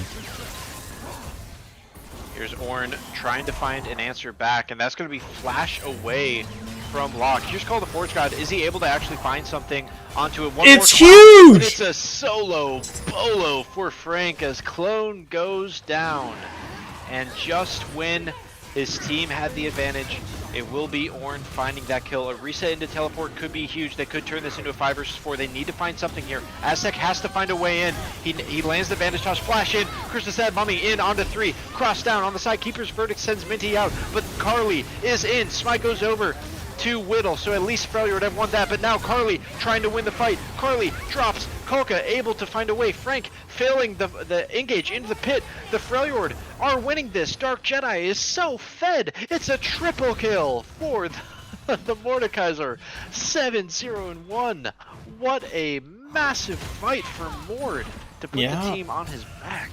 I thought it was all set up for Carly to win that fight easily, but then jumping in just a little too deep into the Dragon Pit, picked off by Dark Jedi of Doom, needed to just go through the front to back process. Immediate jumps early on across, picks him off, and then just unable to finish it up. Dark Jedi, a monster on the Mordekaiser this game. Yeah, huge play there. And then Ornn teleporting in, but really not able to get into the fight there. So, yeah, I think, man, Carly was so close to being able to carry that, but Dark Jedi, nice leash from Clone. The answer. Aztec able to pick that up. There's still a lot of people sitting around down here. Cross could be caught out. Flash That's, force. Flash away, but the flash forward, Kate will be able to get out. So that's flash for flash. Yep, trades his own flash backwards, wants one more auto at max range, so he gets the reset on his leap. Not able to find it, and Cross lives another day, even though he's forced to reset. 2 could run into Aztec here, but everybody's going to back away on the play. Yeah, Carly is here. They might look for a play here. Nice damage, but there's Whittle. Whittle will find Carly. The ult going just wide. Here's the pin now in onto Carly. Wild Growth is there. Are they able to keep him alive? They're not. Carly will go down.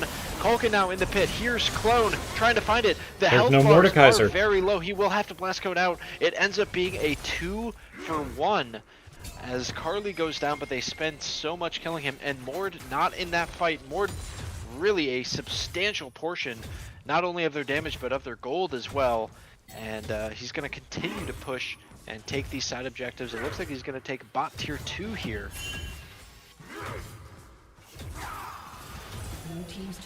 Yeah, will successfully take it. So we take a look at the gold differential, up about 3,000, 4,000. Man, 3,600 gold advantage here just in top lane. And that is pretty much the entire gold advantage for Freljord onto a single player. So, yeah, big lead here. Carly's got a lot of power. Lane, he's got an ornament. Not there. But it is, we see in that fight how you can just, your team fight falls apart when Carly gets a little too far forward, even the amount of peel coming through. The only thing that's going to actually keep him standing is the wild growth, is that shield out of Crimson Yoni on Lulu. Aztec can hold everybody down, but Carly's got to make sure that he plays on the edge, not in their hands. And they are setting a trap here on this red buff. Aztec is going to walk in, clear out some of this vision. The rest of Targon is here. They knew that this was the bait. They knew that this was the fight. The wild growth, a beautiful find. But the malefic visions, the Nevergrass goes on to the support. So it's support for jungler. And you got to think, if that was onto a higher priority target, if that was on to Clone, how could that have turned? Instead, just 1-for-1. But I think a big missed opportunity here as Targon read the play expertly. Yeah, well played. They had the read, but just unable to walk away with the overall skirmish victory that they might have hoped for. In the end, giving over 1-for-1, and 3 dragons on the side of the Frost. 1 more minute to the next one, and we're going to have all eyes on that.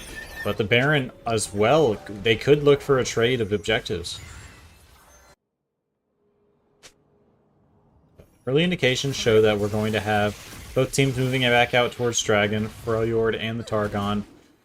Both not wanting to give over this opportunity. Here for Freljord.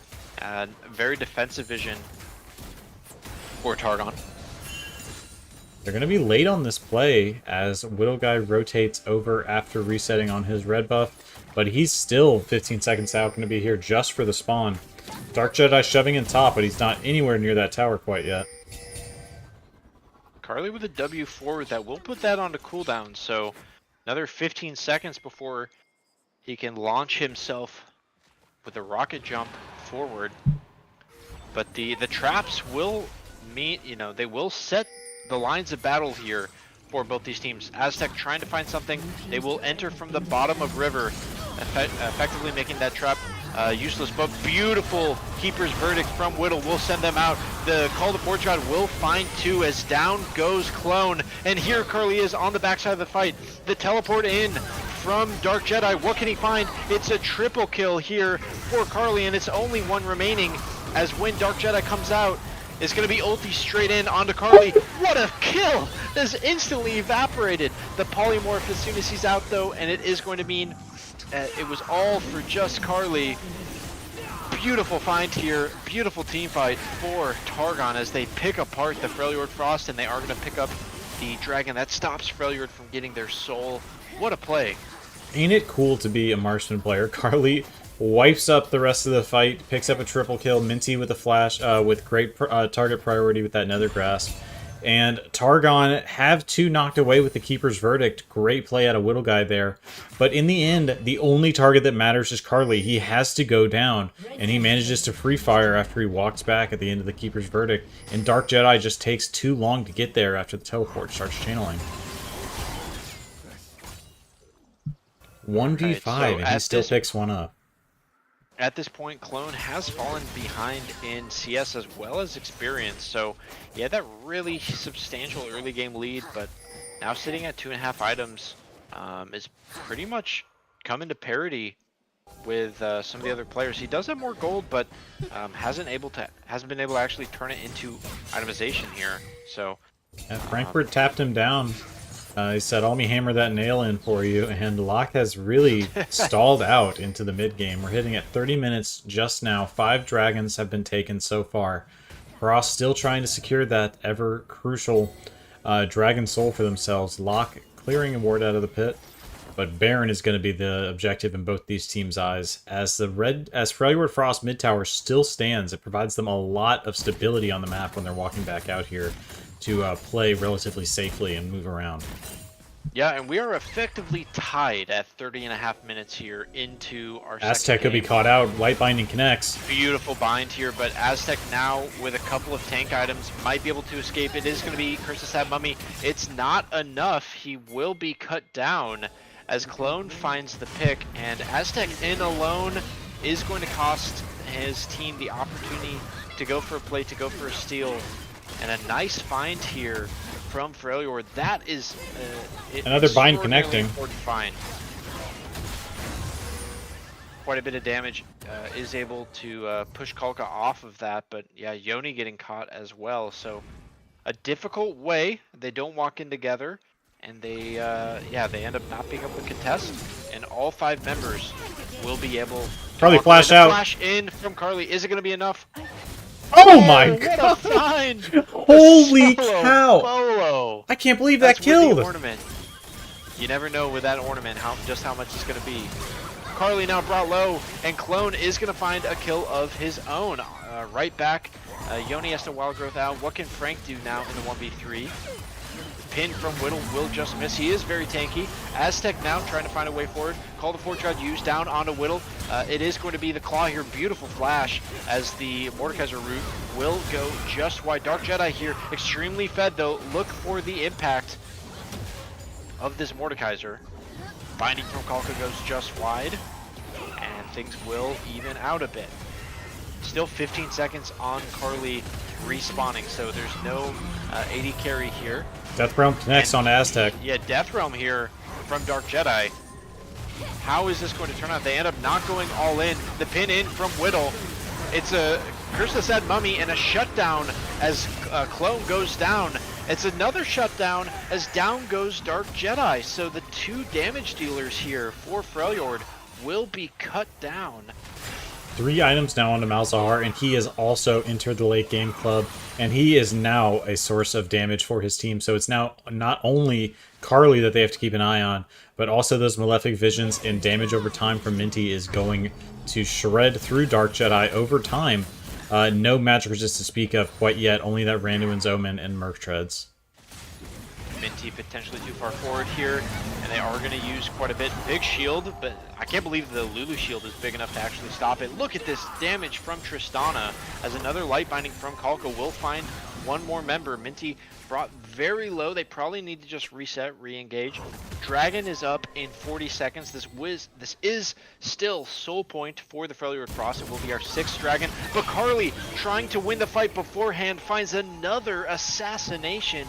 This Tristana, if you step too close for 2 seconds, Oh, goodness you're gonna gracious. pay the price. Yeah, Carly, even 12 with kills. no matter the mishap, Carly is willing to go stand up on that front line again and look for the pick out. 12 and 7 on the Tristana, but willing to rocket jump in no matter the circumstance. Finds out Kalka and sets his team up to stall this dragon out to a deuce 3 and 3 on the play. But Will Guy eyes on the inhibitor, and they've got Baron buff with Lock behind him. And you know that this game has got to be personal for Carly, as played for Freljord last Oh split, my but now you damage! see the engage. Look at that Nethergrass damage down onto Lock. Can the Malefic Visions land again? There it is, it will land, and it's going to be a solo kill in the 1 versus 2. Minty flashes the symbol afterwards. Says, yeah, I know how to play this champ. I've got mastery. That's what I What about mentioned. you? That damage is here. That 3-item core is devastating for Malzahar. The Nether Grasp and all of those dots burning together. The Malignant even, that you're forced to sit underneath. And Locke just burns away trying to find the pickup onto Minty. I do want to say Minty had a really difficult start to the season last year, and he has made, I mean, you can see he's a different player at the beginning of this season. He's really playing well right now in the LCC. 4-2-9 here on the Malzahar into a difficult matchup that started, you know, he was losing it, and right there able to turn things around here. Has really played not only this game well, but you know, his game last week as well. I think a great start to this season for Minty. Now, can they close this game out 25-20, 64.5 to 63.5 in gold? It's a very close game here, 35 minutes in. 3 dragons aside. The 7th and final dragon will be the decider. And Baron is our next objective to fight over, up in 1 minute and 36 seconds right now. So they're going to be looking for picks. You know Carly is going to be looking for assassinations. It pings down onto Clone in the bot lane. Is he alone? Can they find the play? They're looking with a vision. They're looking for the assassination. Here goes Carly. He's going to go for the play. You know that Clone is in trouble. What can they find? He's being circled like a bunch of sharks. And there it is, a nice play from Targon. They find him in the side lane there, just a little bit too far forward without the vision to back himself up and keep himself safe.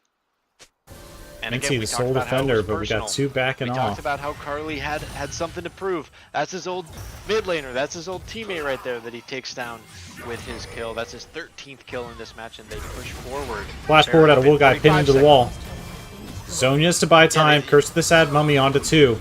It's a base race at the moment. They're buying a lot of time. Dark Jedi, so much damage here. Minty brought down very low, and he will go down. But Inhibitor mid as well for Cross. And Aztec trying to find something on the other side, but Dark Jedi finds Aztec. So it's 2 down across the map, and they get the inhib. And Carly and Yoni decide they have to call this off. Not worth for Targon, as they lose 2. They lose their ability to fight this Baron. And they don't get anything on the other side. They get a bot lane tier 2. That was a bad trade there for the Targon Titans. I think they get the tier 2, but I would have rather played it safe. It's a great aggressive play out of Whittle Guy to force the action to open up.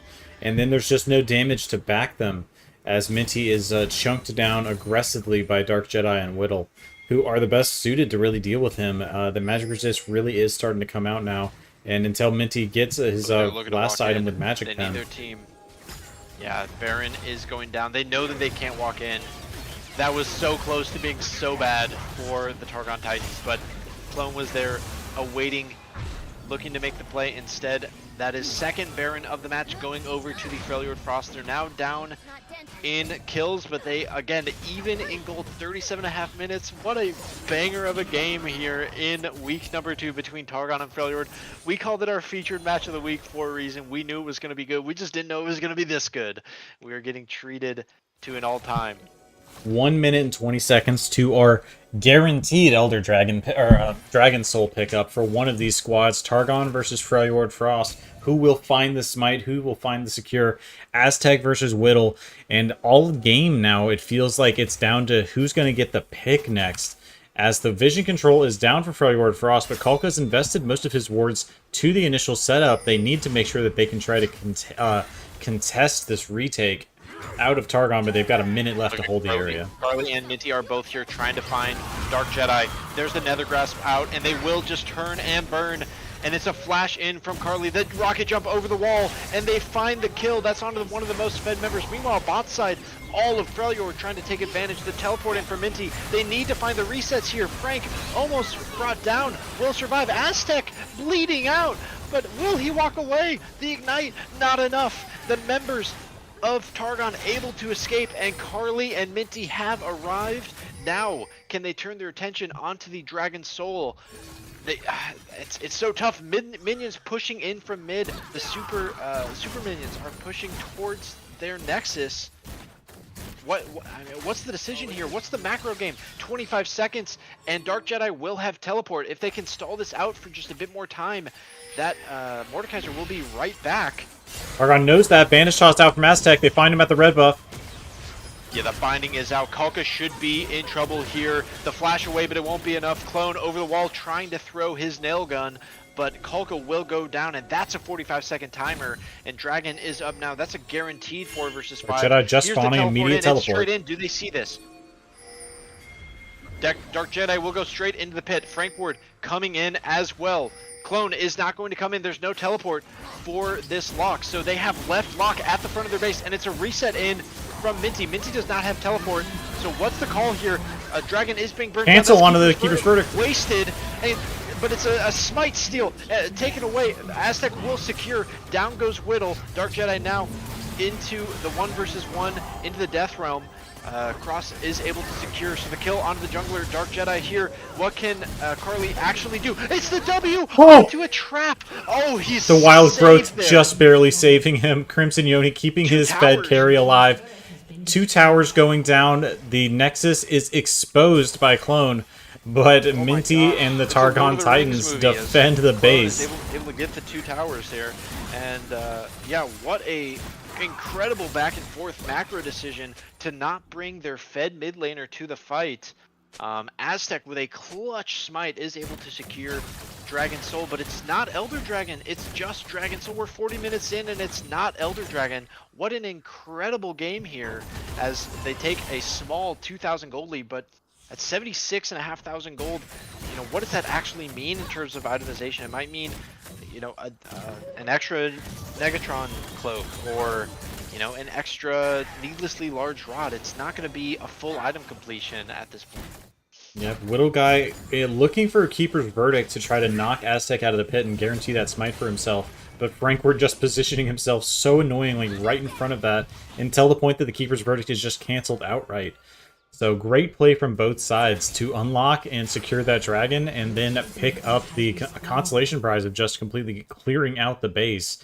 Next objective, 2 minutes to Baron. 18 kills for Carly, and we see this is the 2026 bot lane roles. As they're looking for the play here, Clone and Whittle are trying to team up. It is going to be a 1-for-1. They will find this trade back. Keeper's Verdict will yeet that Tristana as the Yordle is sent home packing.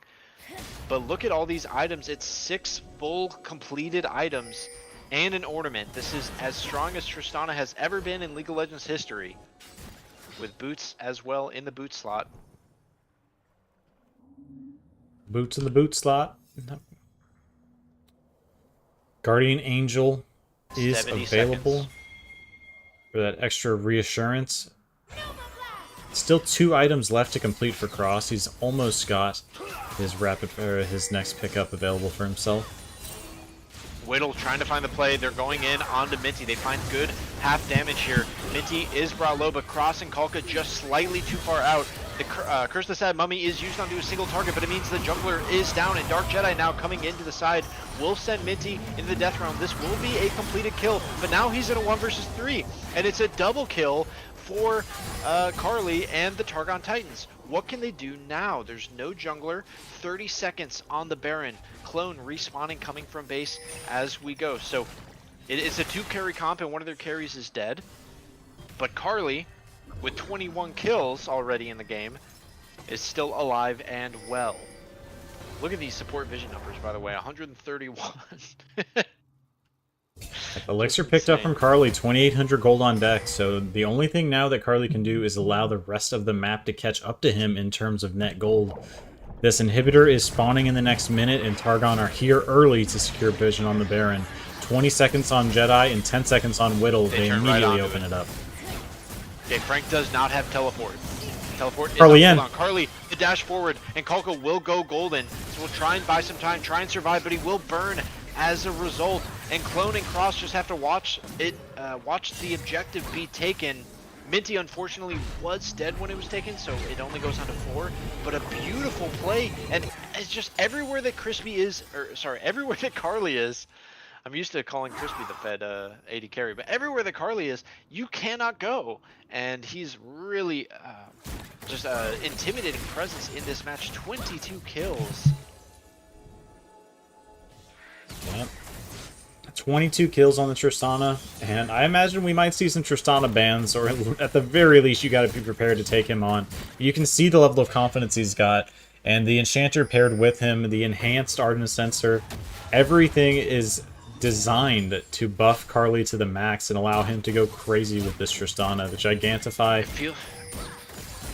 You're so right, but it feels like all Freljord have to do is cut down Carly, and they might be able to find a way forward. It's happened 7 times this game, but it hasn't happened recently, and that has meant that this pressure, this wave of pressure from Targon has been sustained here.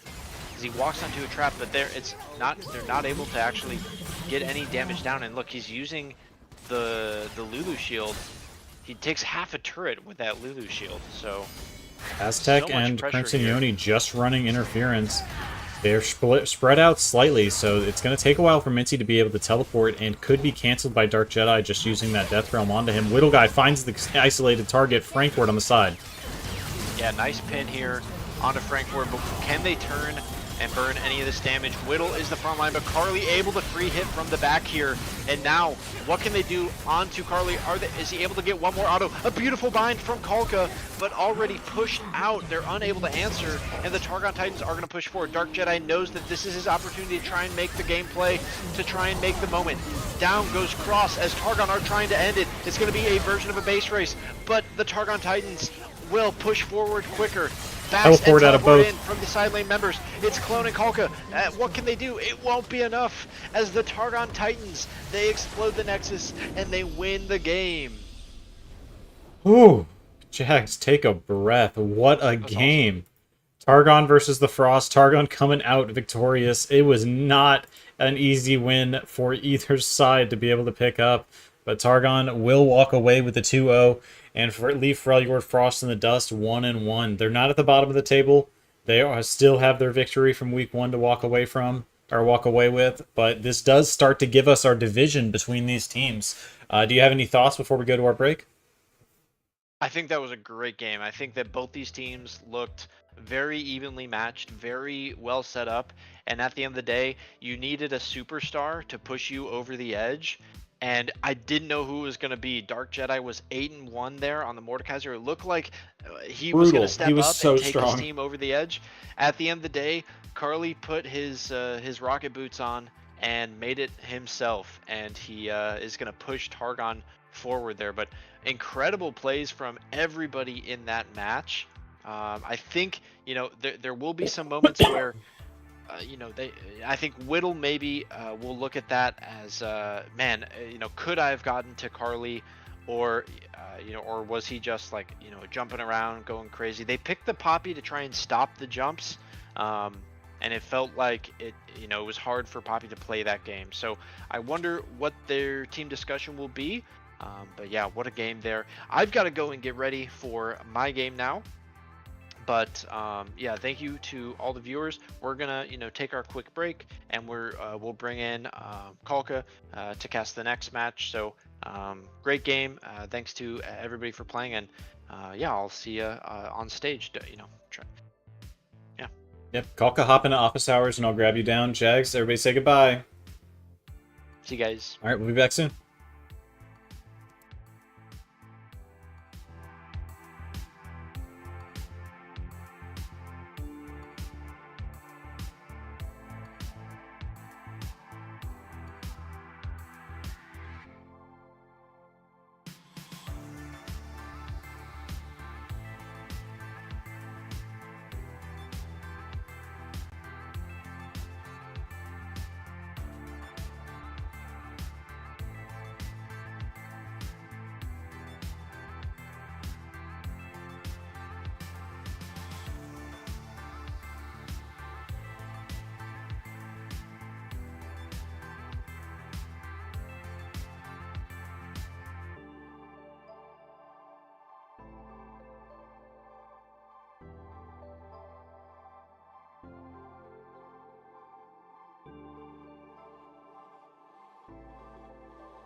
All right, welcome in, Kalka.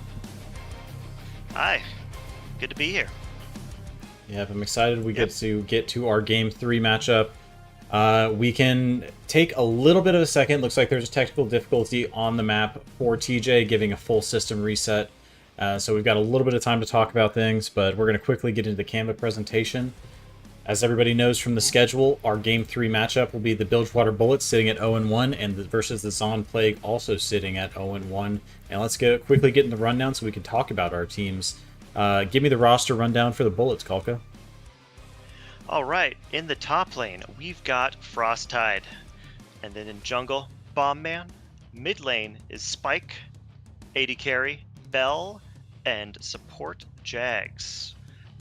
Magnanimous support himself. You're competing with him here on the on the cast. Zon Plague for the evening. We have one substitute on the marksman role. We'll get to that in a moment. TJ in here for the top lane. You know him, you love him. He's our perennial top laner. The Rock himself. Griff in the jungle, a rookie coming out in week 2, wanting to grab that first victory on stage. Leroy in the mid lane, also trying to pick up that first victory. And really, if we take a zoom out, Zon Plague is TJ and 4 rookies. And so everybody trying to find their first success on the LCC stage. Izzy is currently filling in as a short-term contract player replacement. Oh, whoops. Didn't cut over to the thing. Had it on studio mode. My bad. Thank you, Inferno.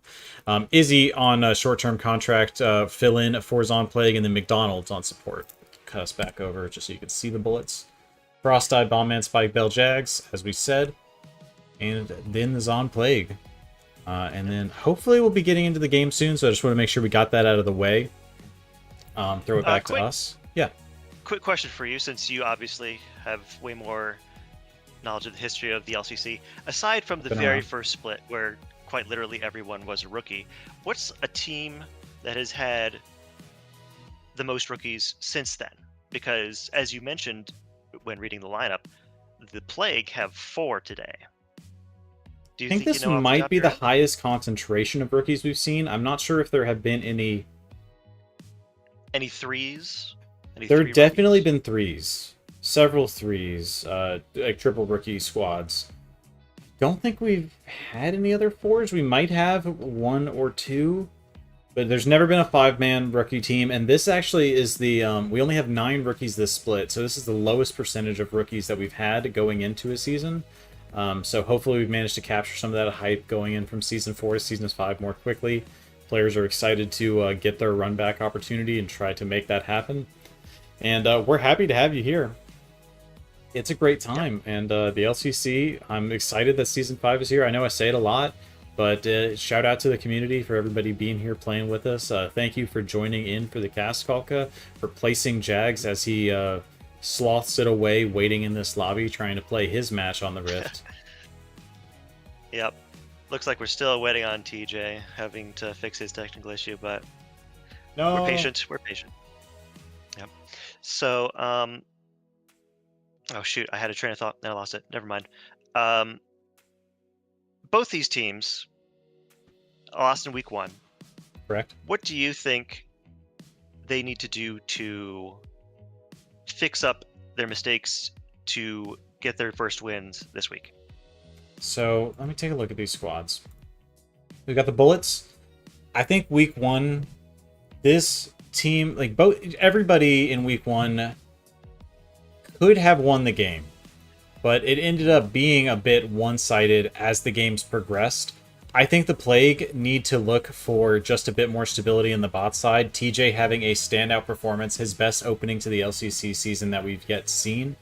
And typically, we've said it before, where TJ turns it on for the playoffs, and this is where we're finally getting to see some of that playoffs TJ coming out week 1 with that Warwick into, what is it, Mordekaiser? Yeah, it was Mordekaiser. But one thing to highlight here is Izzy is filling in for Crispy, who is a 2-time champion.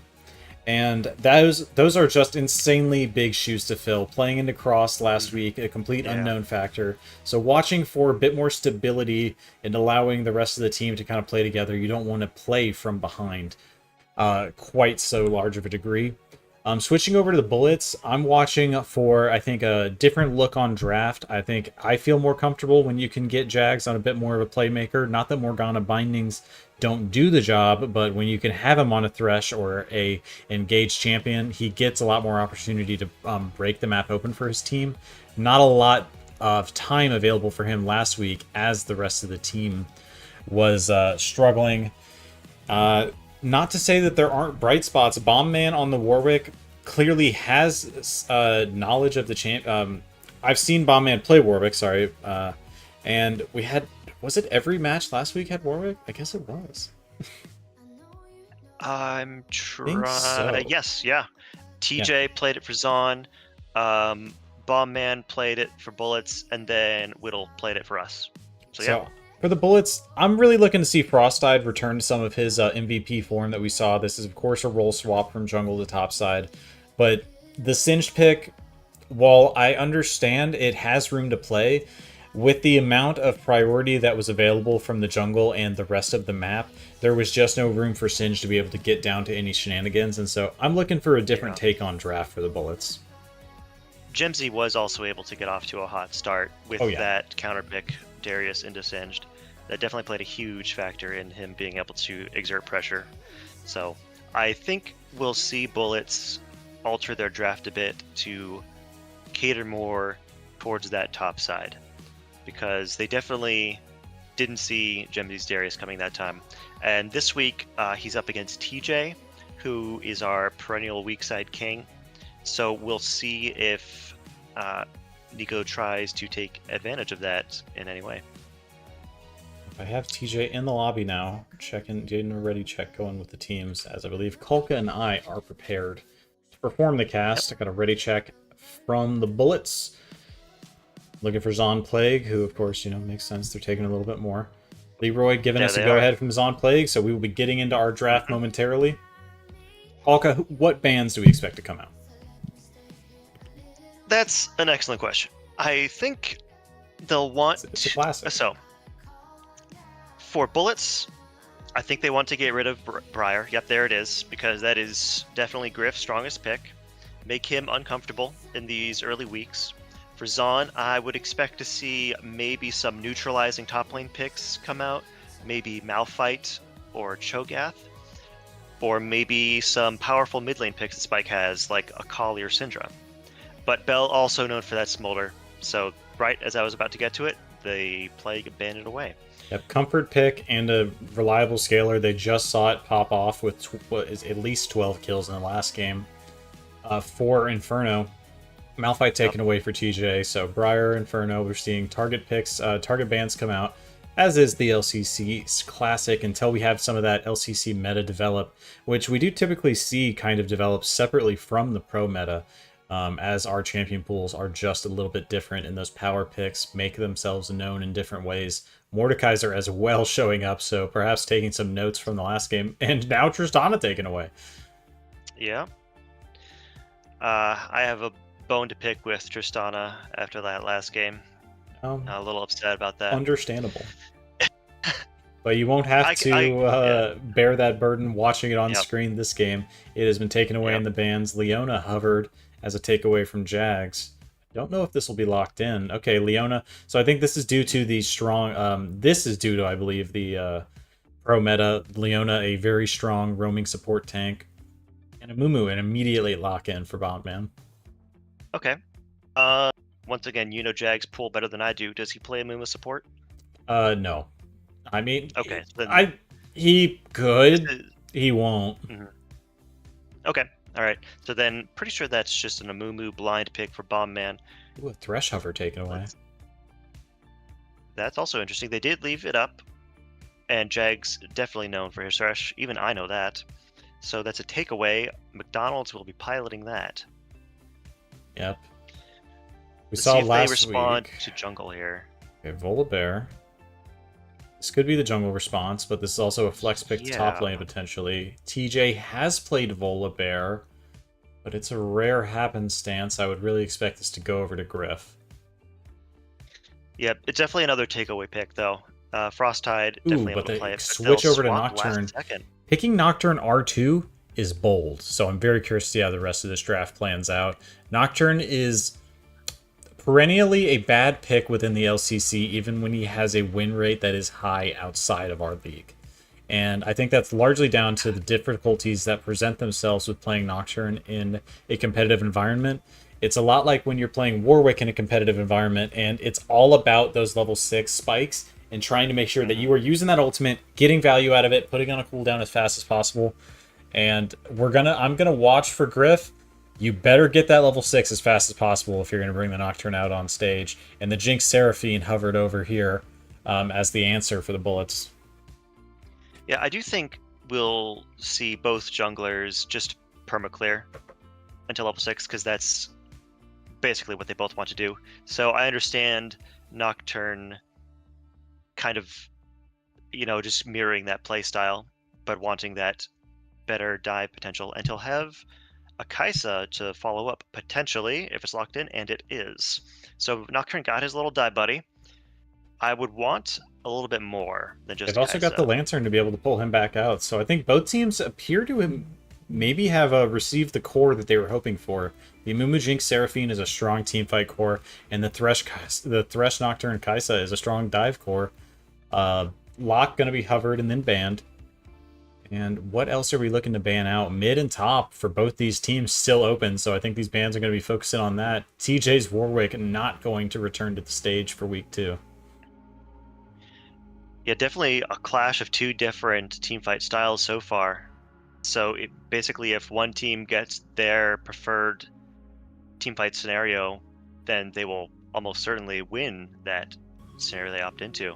Because if Zap can get these picks in side lanes with these Nocturne dives, then that will heavily allow them to push forward in a 1-3-1 kind of style. But So Bell and there's Jags a there's a lot of opportunity to be able to answer this Nocturne coming in, though. There's easy spells to knock off his spell shield, and then you can just Curse of the Sad Mummy and then follow up with traps. So they're going to have to pick their moments. Yep, second round of bans are done. We've seen Mel taken away from, I would assume, Leroy, because I don't think Thresh is going anywhere else. And then Fiora taken away from Frostide. Now we'll see how Zap open up their next set of picks, and it's going to be a Sylas. Good alts to steal so far, just in the Amumu and Seraphine alone. But that's pretty much their mid locked in, so they'll save counter pick for top lane. How will Spike answer this Sylas? Sylas going to be able to take over the Encore as well as the Curse of the Sad Mummy, so very powerful ultimates, and I think that's going to really support the Nocturne Kaisa dive a lot. And a second Riven comes in for the LCC in Game 3, and I imagine this has got to go up top to Frostside. Yep. Definitely known for that pick, played it plenty of times in the jungle last season, and he's chosen to ban away Malphite and Warwick so far. Two picks that I would assume are decent into Riven, so let's see if TJ has anything else. Maybe he'll try to pull a Choffles and answer with a Cho'Gath himself. So going for old reliable, There's the Spike going Akali. to pull out the Akali. I would say he's an Akali main. Akali Syndra, I would expect to be his most played in the mid lane for the LCC. And then yeah, we've seen the manual. Cho'Gath does not counter Riven, but the silence allows you a lot of room to be able to follow up, and the Vorpal Spikes can win you trades when you're taking Hail of Blades.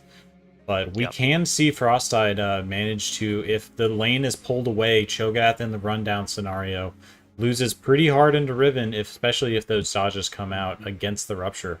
So TJ going to have to make sure to play that one carefully. We know that he likes to play his lane close to his tower where possible, try to keep himself safe and take safe trades. I'm going to get our prediction going. Let me know your rundown. What are your thoughts here, Polka? So we see two, as you mentioned, two very comfortable picks for Frostide and Spike. They played them a bunch last season, definitely known for them. So I think we're seeing just a resort to comfort to habits to hopefully then allow them to take fights they want to and focus more on the macro state of the game. because both are. I'm looking at Bullet's squad, and they definitely want to play this early game slow. A lot of them don't come online until level 6. Maybe the Riven could get some shenanigans done early, but that's about it. They definitely don't have to worry too much about jungle pressure from Zaun, because, as I said, Nocturne isn't that effective until he gets his ultimate as well. So, I really think Zaun has to be aggressive in their mid and bot lane to try and generate some uncertainty in the Bullets to then turn those into some side lane plays and picks and turn those man advantages into objectives. That's my quick read on what we see here in front of us. I'm excited to see this come down because I think it will be up to a lot of execution. I think the pivot into Sylas Cho'Gath to round out the Kaisa Thresh Nocturne core of the composition is really interesting. I think Sylas has some great ultimates to be able to steal, and now in addition has that perfect execution option. So it could be quite exciting as we see Akali and Sylas both trying to look for perfect execution through these team fights. But the one to keep an eye on, I think, is this Nocturne for Griff. Will he be able to turn the tides on the Nocturne history of pain in the LCC? Are Sexy the only one to ever pick up a win on the pick, I believe? Yeah, the other thing I've noticed is we will probably see constant flip-flopping of side lane matchups, because I'm pretty confident Cho'Gath does not want to lane against Riven post, like we get to late game here, post level 16, when Riven has like 3 or 4 items. I think she just beats up Cho'Gath. In the long lane, there's have, so much potential for a rundown, and when you have those like really short cooldowns and shields, it's just can be tough. You saw in the last match, or the earlier matchup, that Chopples built a lot of move speed and a proto belt to be able to have a little bit of extra movement options. But it does come down at the end of the day to land in that rupture. Yeah, so I feel like Cho'Gath would want to lane into the Akali, because Akali doesn't have as much. She's an assassin, not really a sustained damage dealer, so she's not going to be able to kill Cho'Gath as easily in a side lane. Plus, Cho'Gath has plenty of AOE that could hit Akali when she's in her shroud, and then Sylas is just going to be able to handle Riven a bit better. I think he's got more mobility to match her. Has a bit of sustain in fights, but I still think Riven does win that 1v1 ultra late. Yep, but I think Sylas is just able to escape it and negate it better.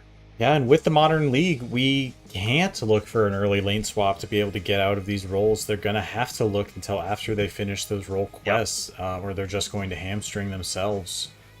So Sylas Akali into Cho'Gath Riven, who's going to be the strongest? As always, keep an eye on where these junglers start, but neither of these particularly strong early gankers. Mumu's got the double bandage toss, but it's going to come down to if he can find Cho'Gath, because otherwise I think the Lantern and the Sylas dash should make it pretty safe to be able to get away from him in those early ganks. But we are getting into load screen, and we will soon be getting into our game 1, or excuse me, game 3 of the night. Okay, and so then we have to press fast forward until it catches up, I guess? That is correct. We will just go ahead and hit plus and make sure that we are at live. Turn off chat. Summoner's Rift. Yep. All right. Minions have spawned. Getting my stuff set up here as well. Early Okay. wards down onto the Raptors for both squads. Not going to spot each other out in the process, but Leroy and Spike both mirroring each other. Man, I'm still going. I'm still fast forwarding, yeah. So early trades going down. Thank you, Riot, for making us do this. Yep. Basically just a bunch of fist fighting. Level 1 probably aren't going to go for anything crazy just yet. Okay, I am caught up to normal speed at 136. Okay, cool. I am as well. Both of our junglers starting in the top side, going to be clearing downwards. Nice trades out from Spike, and a drop Leroy below half HP. Roughly a quarter left, really, at the end of the day. But early on, these the health trades can fill your health bar back up quickly as you get the levels. Yeah, bot lane for Bullets have the push right now, and since junglers will At bot scuttle, see if that nets an advantage for them. Thrush gonna go for Q, but miss. Lands the flay. Damage going back, but Bullets deciding to back off. Oh, but Izzy going forward. Jag slash exhaust. My game is stuttered. No. Okay. First blood down onto McDonald's, and then now a double kill as he gets excited. Jinx burns barrier to tank the tower shot. All summoners burned in the bot side, exception of McDonald's Ignite, and it's a double kill pickup for Jinx. We've seen this happen last week. Oh my, and now the Shuriken. Oh, but he's gonna get killed back. He tried to go for too much there. Yeah, P-Roy trying to turn and burn. Spectator stuttered there.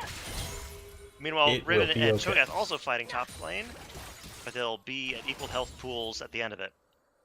So Spike's showing he's comfortable in this matchup mid. Look at the bot lane and the mid lane. Every single summoner except for Ignite burned on the play. Bomb Man has used his flash. When did he do that? Didn't see that happen, so that may have been an unintentional flash. Somebody check the VOD. And it's... He also has pressed the attack. I'm not going to speculate on that one, but I imagine the flash. Most likely an accident, considering I didn't see him near any action. Gonna want that one back, but at least the enemy team didn't see it. Of course, we did. We see everything. Griff picking up the top scuttle. Bottom scuttle is going to be the target of Bomb Man, but he is walking through a ward to get there. Yeah, let's see. Griff might have been considering a gank top side, but decides the better of it. Both laners do have all their summoners, and the wave is pushing away from him. Not going to be able to get anything down bots. And bot lane is pushing towards bullets. Mumu might be able to look for something here, considering Kai'Sa and Thresh have no summoners. But vision down. Hook out, not going to connect, but damage down. Frostite is low. Forces the flash out of Riven, but he'll escape with just a sliver of health. He's got his flash available. Though. Oh, but a flash forward! He's got the Hail of Blades and the purple spike solo bolo, TJ! Well played, TJ. Knew that Riven had burned his own flash and used his to secure the kill.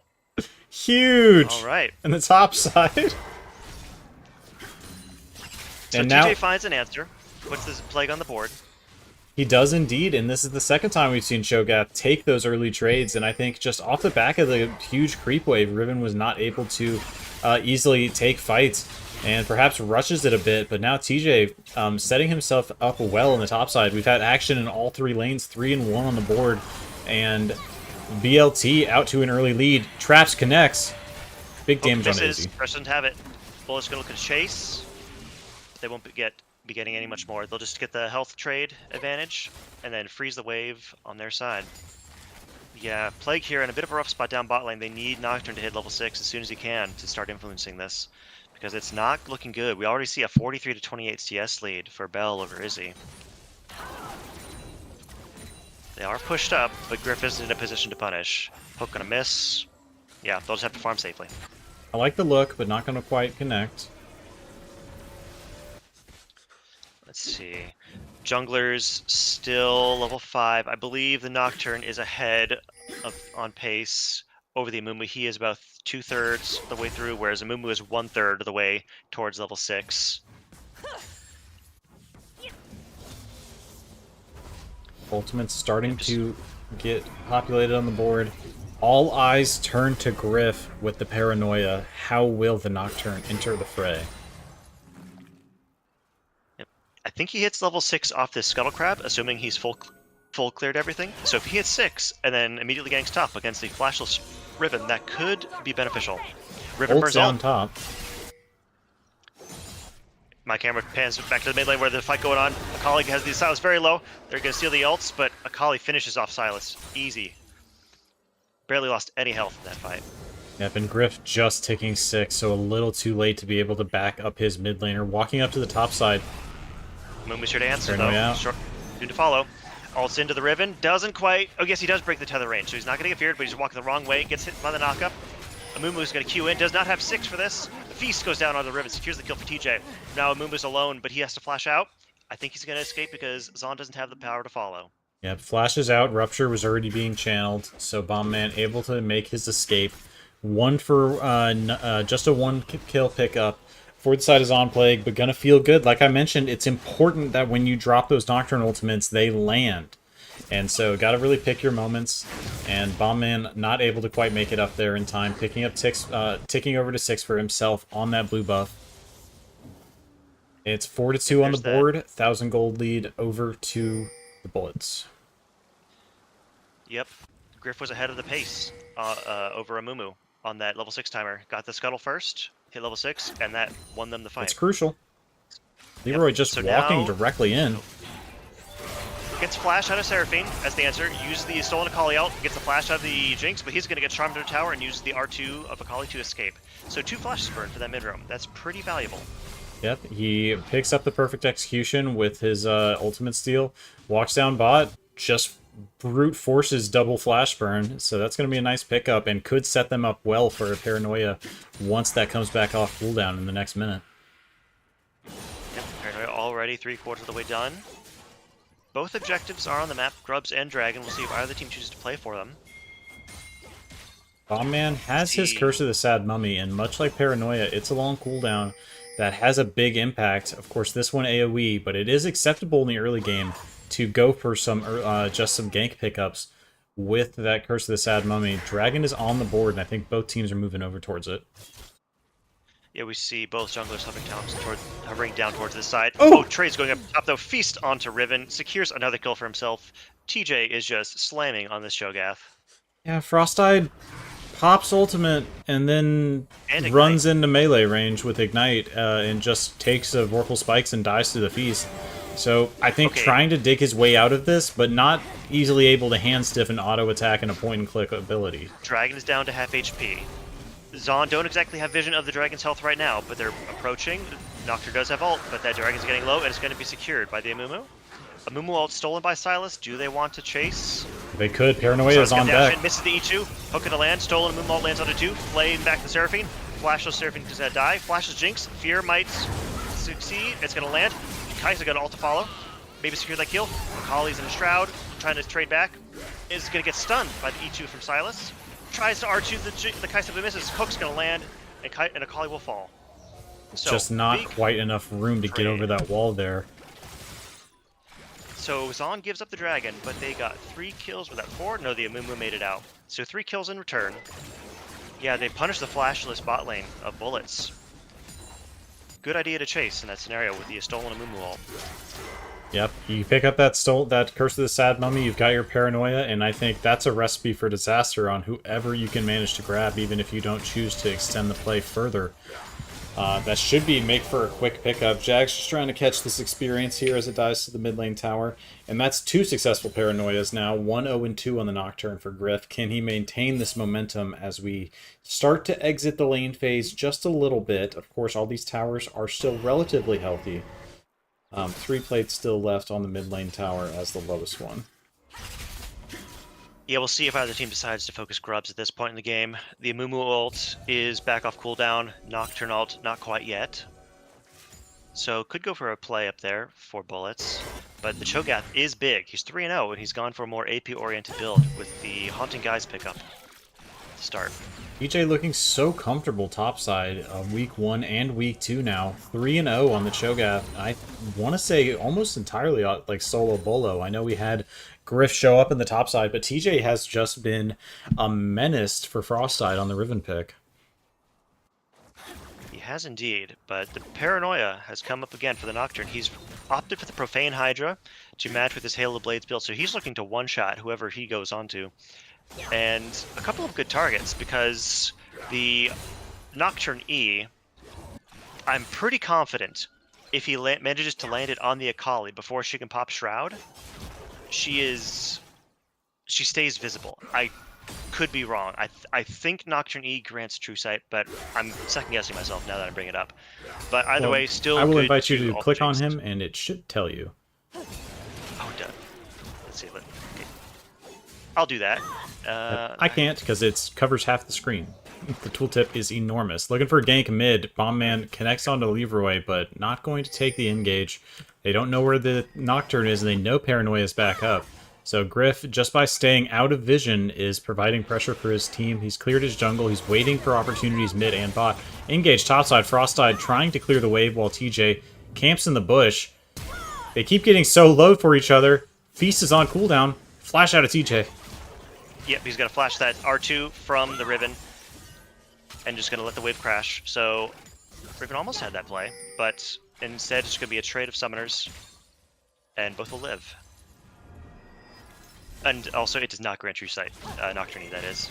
But I think it will give you a little bit of the red outline reveal, but I think that's about it. Spike will be able to drop the Veil.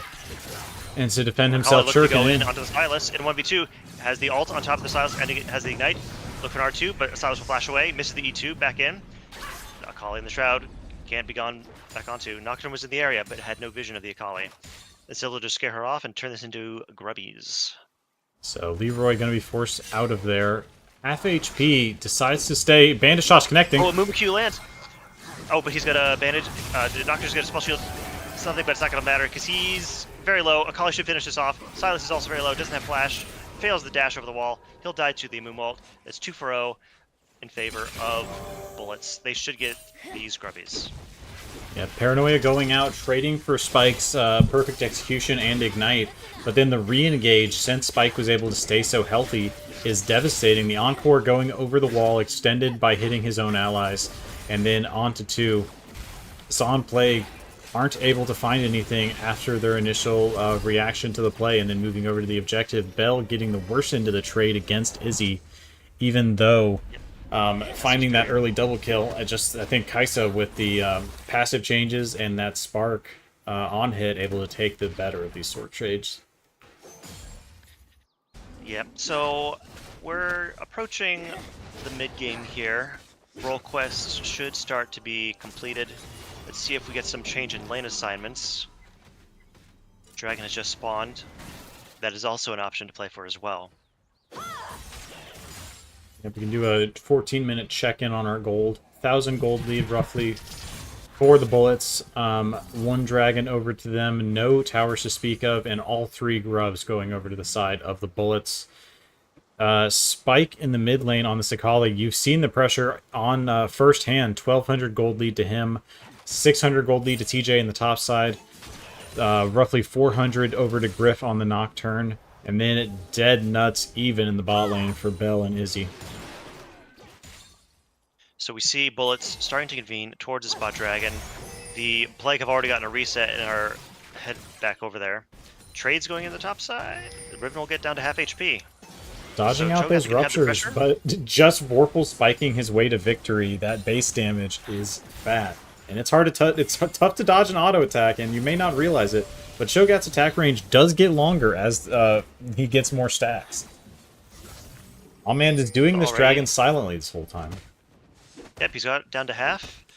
And with Prio in both mid and bot, the Plague can't answer it. So they're just might concede it. Nocturne gonna clear ward. Dragon's getting very low into smite range, and it'll be secured.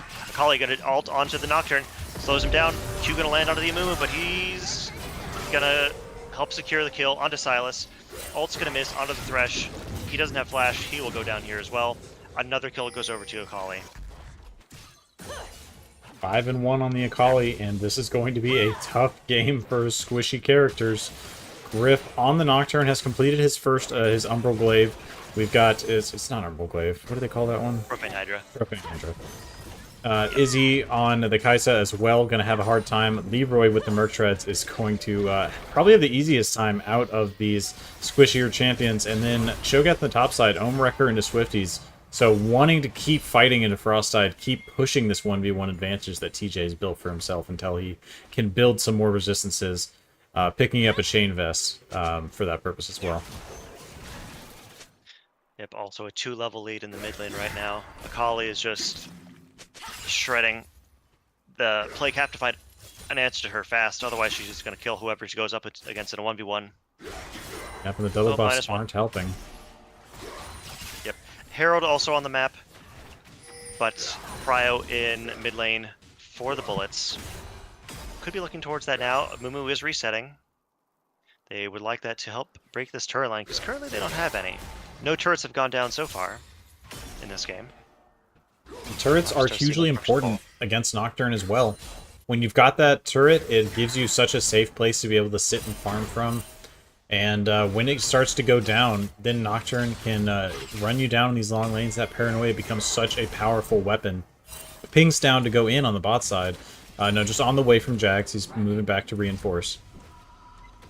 And we've got our first sign of proxying out of Frostide. We saw it on Singed a couple times. And now moving on to that with Riven. The Swifties out of TJ and the Vorpal Spikes just make it so easy for him at this point to take trades and just win out with only that. Sitting 0-3, building a lot of cooldown reduction. There's Frostide's able to dodge out the skill shots, but just Vorpal Spikes and the stats giving TJ the edge. Well played to get through those early levels and then bring himself to this point as the first tower goes down mid. More gold in Spike's pocket. Yep, that strong lead he developed for himself secures him the first tower of the game. And now they'll turn that into a Rift Herald play. Looks like Zon want to enter. They hit the Squires to reveal some of the wards and the Herald itself. Jinx is on bot side. This could be a 5v4. But Bullets have to be very careful because... Half HP on the Herald. They do back. They just back away. They know they've got the Feast. It's 5-man. They don't need to take this fight. Yep, Bell still pushing bot lane. So I think Bullets are content to just play back and forth there. Lookout does not connect. Okay, Cho'Gath going to go onto the Akali. Alt edge over the top. Stolen a Moon Ult onto 2. Riven's going to get CC down. A Moon Ult back in. Ult onto 4. Big damage. Kai'Sa's going to ult in for the kill onto the Riven. Nocturne ulting in as well to secure that. Jinx is still bot lane. She's taken an entire turret. Zon need this Herald and fast if they're going to recover. They know they're 4v5 and they have Bell on the bot side. He fires up Super Mega Death Rocket, but not able to find anything on the play. I'm not sure that they really wanted to force a fight there. They could have chosen to pull back. So I have some question marks there for the Bullets, why they decided to force into a 4v5 when they had Bell farming down bottom on Jinx. Yeah, the Akali almost popped off, but then she got tagged by just a little bit of the Cho'Gath damage and was unable to approach the fight. But there was a solid Amumu ult. Riven also potentially had an angle, but as soon as you force that Akali out of the fight, the Bullets really don't have any way of turning the tables. And I don't think any summoner spells were burned in that last fight either, outside of the Riven Ignite. So they should have everything up for this dragon in 40 seconds. Second item completion coming through for Griff, so we will get as much Paranoia as possible. Going for that ultimate cooldown reduction. Like I said, Frostide has so much ability to be able to dodge out these skill shots. It's just the issue of, do you get in melee range out of ever? Vorpal Spike, Vorpal Spike, Vorpal Spike. Swifties, Rundown, Rupture. Ping's down now, but this could be a pick. The Bullets have bush control. They land a Q onto Thresh, who's going to hook back in return. Nocturne ults in, but is immediately going to get exhausted. Thresh is going to fall as well, and the Akali secures the kill onto the Nocturne. Gets herself a double. That should be Dragon number 3 for the Bullets. Nicely prepared. They're just there in the bush. They've cleared out the vision, and McDonald's is there with a bit of backup, but just not quite enough. And Griff dropping Paranoia and Flash to try to escape. Going to be burned down, and now the Dragon take will bring the Bullets to 3. Oh, TJ's going to try to get another Herald charge in top? Maybe, but looks like... Just immediately recall. Oh wait, yes it will. Oh, never mind. It's not going to charge. Why didn't it charge? I'm so confused. Yeah, but it didn't. Right games, everyone. So that is a turret secured for the Zon Plague, but that's more gold onto the Cho'Gath, and Cho'Gath can really only... He can only mark one target. And if you have a Riven and a Mumu diving your backline, and an Akali approaching from another angle, Cho'Gath can only stop one of those. So I would have liked to see that Herald used to break that mid lane outer to unlock this Nocturne a bit more, as you mentioned earlier. Having those towers as a safety zone just stops a lot of what Nocturne likes to do, but here we see TJ. He's finished Dead Man's Blade, and he's got purple spikes to chunk Riven down to half. Riven forced to flash Q3 away. McDonald's and Wow, Izzy were all on the right. rotate over, and so it turned out to be the right choice to flash off of that Rupture. Roughside feeling so much pressure out of TJ on the Shogath pick. His signature, they had to expect that he would play Shogath if they go for the Riven, especially after seeing it in action earlier. But finding so much success, well played in the top side of the map for Zon Plague. And here they've set up so much early vision onto this Baron, but it's only 22 minutes in. I don't think anybody's going to be walking over to this Baron, and I do think they just spotted them out with this Vision Ward. Jags moving over. Yeah. This is greedy. Okay, Akali is pushed The up hook heavily, doesn't but connect. Q is going to miss from Thresh. That is flash burned out of Jags.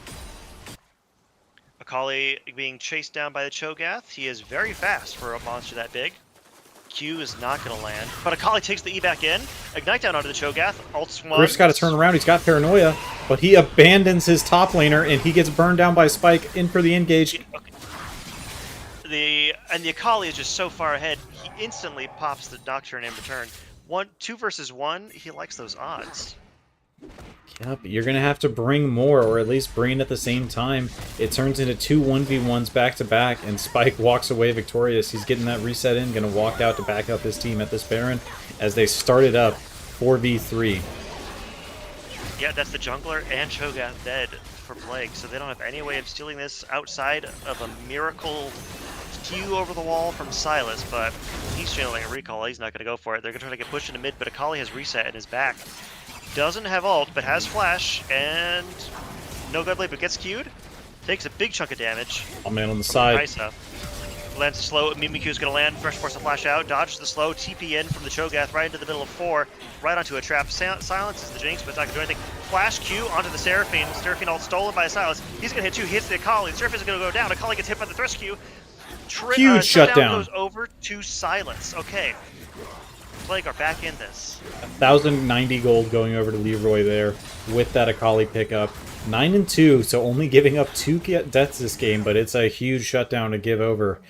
Only 2,500 gold between the mid laners now, so you can imagine what it was before that pickup.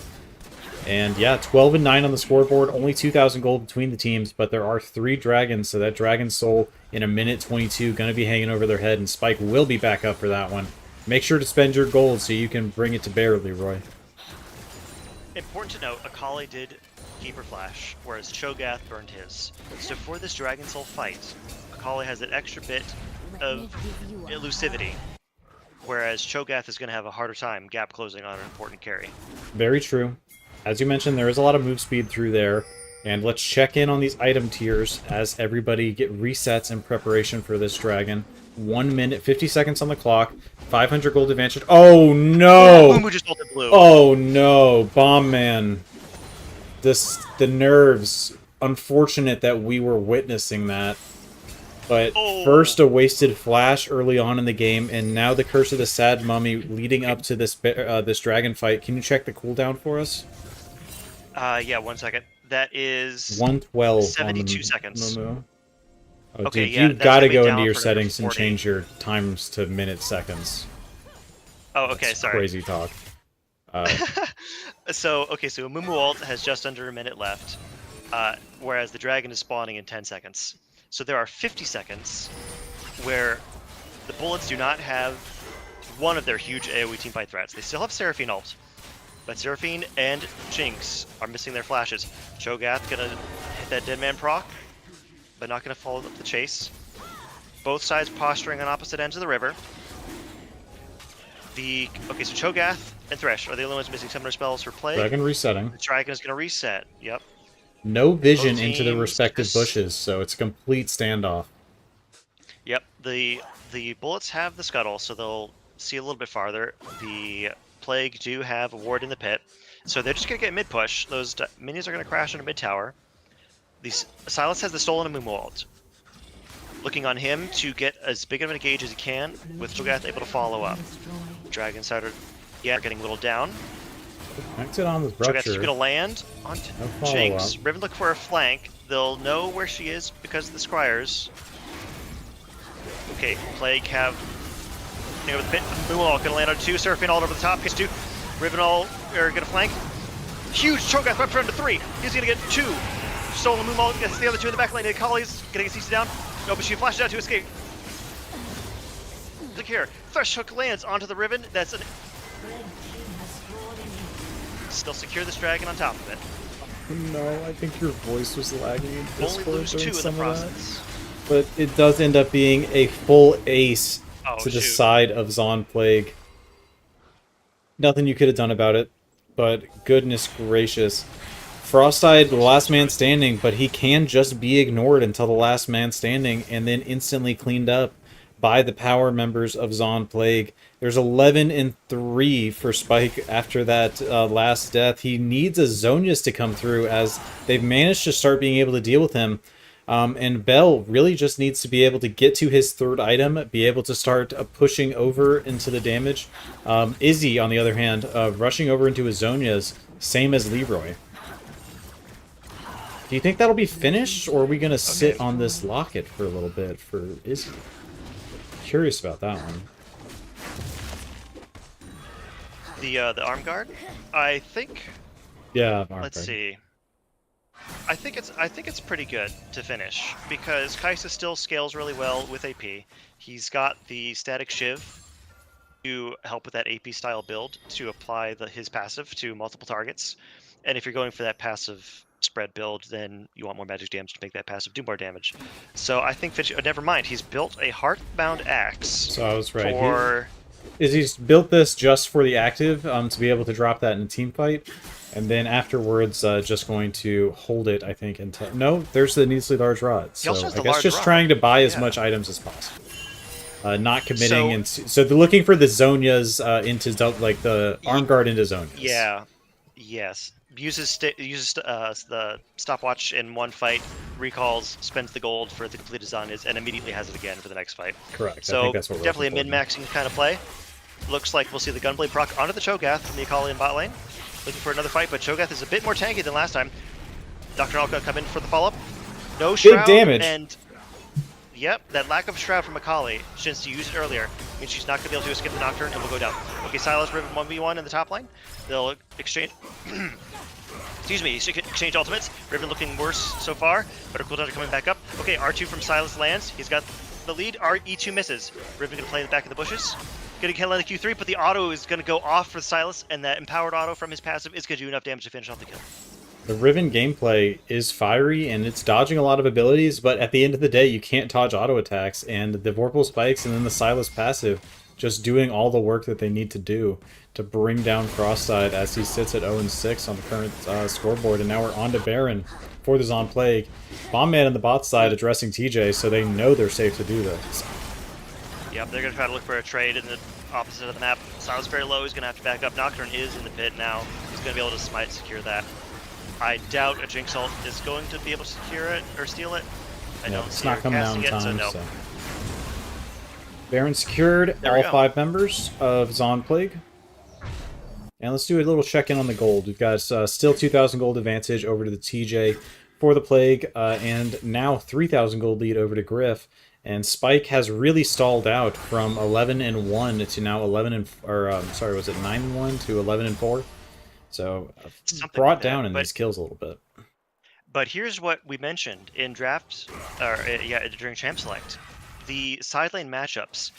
Now that the Cho'Gath has been able to acquire a Force of Nature, and even has another cloak on top of that, he's not able to be 1v1'd by the Akali very easily. And so they want that Akali to be matched by Cho'Gath so that the lead she's acquired can't be fully utilized. And then, as we also mentioned, that Nocturne on level 16 now, max range ultimate, able to influence the side lanes from an absurd distance. And we saw it back there, was able to get that kill onto the threatening Akali. So a Mumu ult stolen by Sylas. They have this Baron buff. They're leaving top lane to be pushed by Riven. They need to start securing structures now to match what Riven is accomplishing top lane. They do indeed. One going down to Frostide already.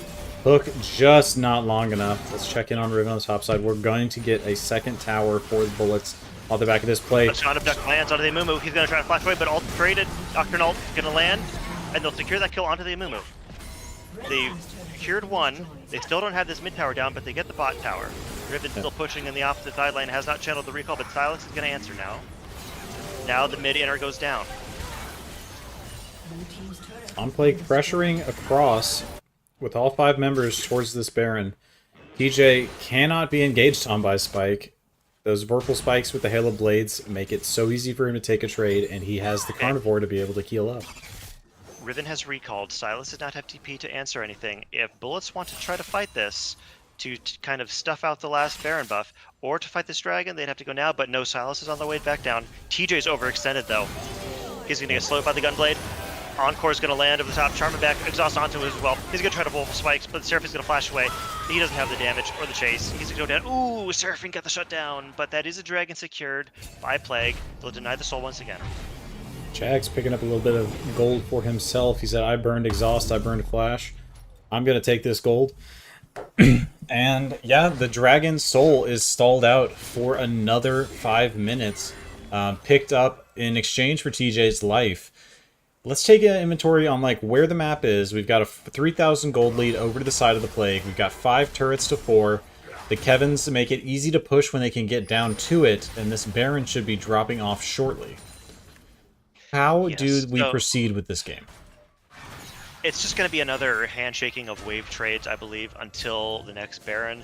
Probably the next Dragon, because Baron is in 3, Dragon is in 4, and Zahn will want to both deny the soul, whereas Bullets want the soul for themselves. Now, granted, it is a Chemtech soul.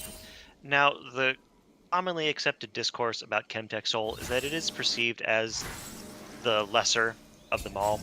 However, it's good in compositions with bruisers because they can tend to sustain themselves at lower HPs, therefore maximizing the benefit of that Chemtech Soul passive, which increases your damage reduction as when you're below a certain health threshold. Yep. So with Riven, a Mumu, and now a Kali building a bit of HP and having that Riftmaker, it's not half bad. And then also Seraphine enjoys the individual Chemtech buffs, which increases the shield power. You've also got the tenacity buffs against like a Cho'Gath Silence or a Thresh Q, but not a whole lot of CC that needs to be reduced coming out of the Plague. Whereas if the Plague can secure all of them, they really can only make use of the tenacity. 4 stacks of Chemtech tenacity buff. Let's see, each individual one. I don't think I can read it from here, but I think it's something like 6%. Watching out for paranoia bot side. 4 of those, yeah. I think Riven is at 3 items and a bit has enough cooldown reduction to safely get out of dives. TJ But if Plague still 2 would draw this out, 4 stacks of Chemtech Soul is pretty nice against an Amumu ult and a Seraphine ult, and then like a Riven stunning you as well. It is so nice that to have. AoE teamfight capability of the bullets is reduced with 4 stacks of Chem Soul. One thing I'm eyeballing, and I'm curious to see if it turns out to be a regret for Spike, is he has not gone for a Zhonya's as his next pickup. He's instead going for more damage. It looks like he's going for Magic Pen Burn. No, just going to pick just straight Leandre's pickup.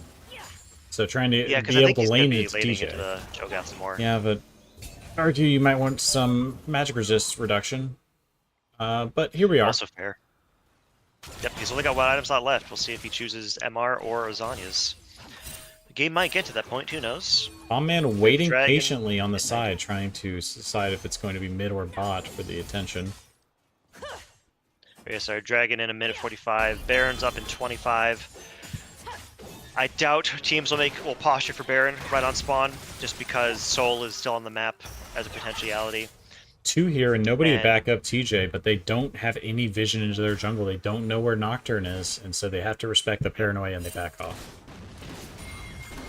Yeah, honestly, Nocturne could ult from the river if you wanted to. Mumu gonna look for a bandage shots on Kaisa, but she's far enough away, she's gonna be safe.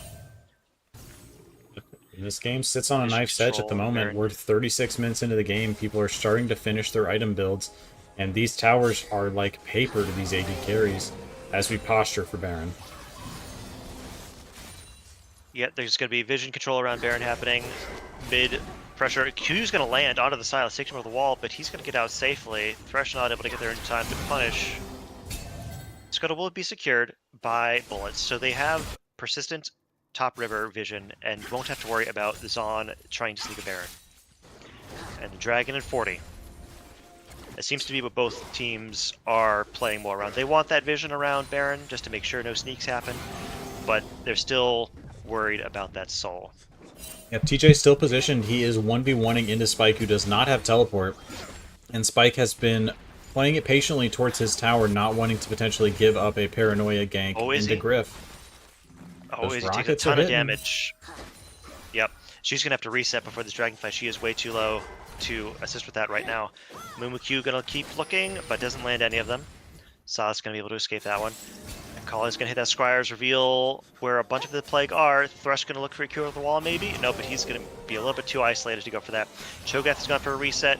The healing orbs have healed Kaisa just a little bit, but she's still not full HP. She could definitely get bursted down in this team fight, which would be a huge hindrance for Zon trying to win any fight that breaks around this dragon. And there will be one, that's for sure.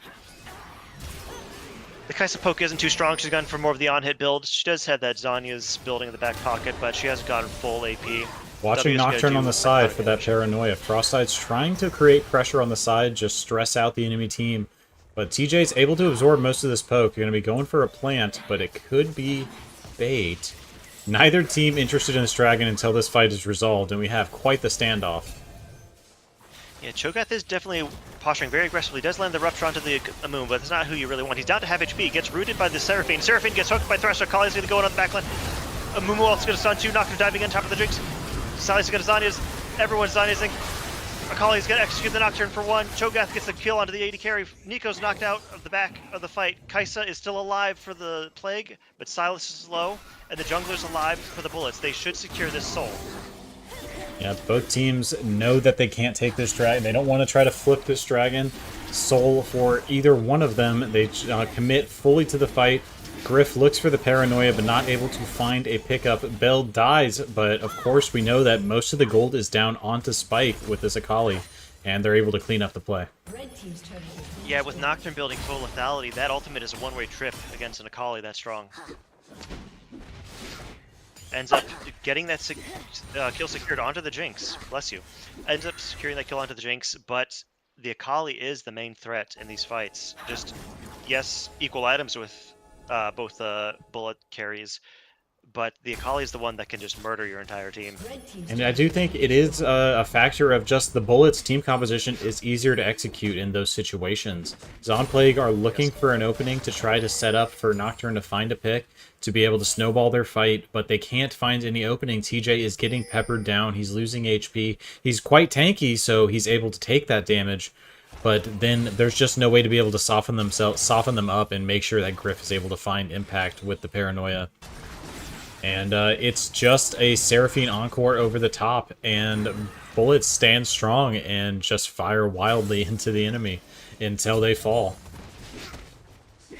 Yeah, Jinx also, she did get blown up at the fight, but she definitely has more AoE teamfight damage than Kaisa. Granted, Kaisa is going that passive build, or that on-hit build, but Jinx Rocket's just doing so much splash damage, and they're the only real tank being the Cho'Gath, who only has one armor item. Well, okay, he's building Thornmail. And then Riven was also just a huge threat to the Plague bot lane in that last fight, basically 1v2 zoning Kaisa and Thresh away. Despite being down 0-6, okay, he's gonna land on this Seraphine, he's gonna take it in. Uses ult. Kaisa's not going to use ult to follow up just yet. And, okay, my game tapped out. It's a crash down onto the bot lane. Izzy and McDonald's both falling. And you said it just started out with a Q in from McDonald's? He didn't want it, though. Definitely, the Bullets had more members there. TJ is going to take out this bot inhib turret. Yeah, completely ignoring Frostside at this point in the game. Frostside just Bombman just flashed in place. He did? Yep. Bombman, we need a new keyboard. What's going on? I think he must have accidentally swapped his D and F keys or something. Maybe that's it. That would be hilarious. That would make so much sense. It's a ringer account who swapped his key, who's using the wrong keys. Oh no. That makes so much sense if he's accidentally flashing instead of smiting. But imagine the buff next week when Bombman doesn't accidentally flash twice and burn his ultimate in the game. but it might not matter. BLT are pushing down. This game could still go either direction, but it really does look like Spike and Bell are going to be able to damage their way through it as long as they can stay together. Oh, TJ's forced to burn flash. She's chunked so low from that Jinx damage. She has skilled. She's 5 items. Seraphine ult could be stolen by the Sylas. Flash burned by Spike just to get away. He was a little too far forward, but the bullets are sieging down onto Teleport this back from Cho'Gath. Cho'Gath going to TP in. He should have that big shield. He's going to try to run in. Gunblade's going to slow him down, though, from the Akali. Akali has no flash, but Cho'Gath just can't find a target to commit to. He's going to get kited away. Slow going to land. Flash Seraphine ult from Sylas. Going to hit onto multiple, but the counter Seraphine ult and a Amumu ult gets him down. Nocturne going to dive back in the backline. He gets the GA out of the Jinx, but he's going to fall. It's not, in the end, it's not going to be enough. It's just TJ versus the world. Kai'Sa's fallen. Spike zoning off the back Cal's the line. only one left. Big team fight from the bullets. Sylas saw something. He did get the GA out of Jinx, but there was not enough follow-up. And the AoE team fight capabilities of bullets do strong arm themselves into a victory. I like the Encore down the lane. You're guaranteed to hit them, but then the obvious answer is they're guaranteed to hit you. They've also got Encore. Yep, you need But to burst them down. They were forced into looking for a play. retaliate. Yeah. Yep. Definitely forced into looking for something. But congrats to the Bullets. They will bring out their first victory, bringing them to 1-1. Unfortunately, we have our bottom of the table. It will be the Titans, or the Zon Plague, sorry, sitting at 0-2. Of course, they are sitting at 0-2 down their Diamond Marksman. And so thank you to Izzy for joining in. Definitely great to have you in as a short-term contract player, but this will bring us to the end of Izzy's contract. And I'd say good play in the bot side, but unfortunately Spike able to almost hard carry the game. Yeah, pretty hard carry performance. Yeah. He had to do a lot of the heavy lifting for the first 30 minutes, but once that Jinx hit 5 items, had that GA to protect herself from the inevitable Nocturne dive, then she was able to clean up. But yeah, well played to both teams. Banger of a game. Lots of team fights, action everywhere, objectives going back and forth. Love to see it. Yeah, what do you think? Week 1 versus week 2, how did our games show up? A lot closer across the board. I'm trying to remember what happened in the very first game. I was a bit busy preparing for my own. But yeah, still. No, yeah, I do think the game's definitely a lot more back and forth this week. But so I hope to see more of that in the future. That's what we're looking for. I think the games definitely were a lot more back and forth. We saw this game, one thing I really stood out to me was the 2 extremely extended standoffs in front of the Dragon Pit, trying to just vie for pressure and positioning.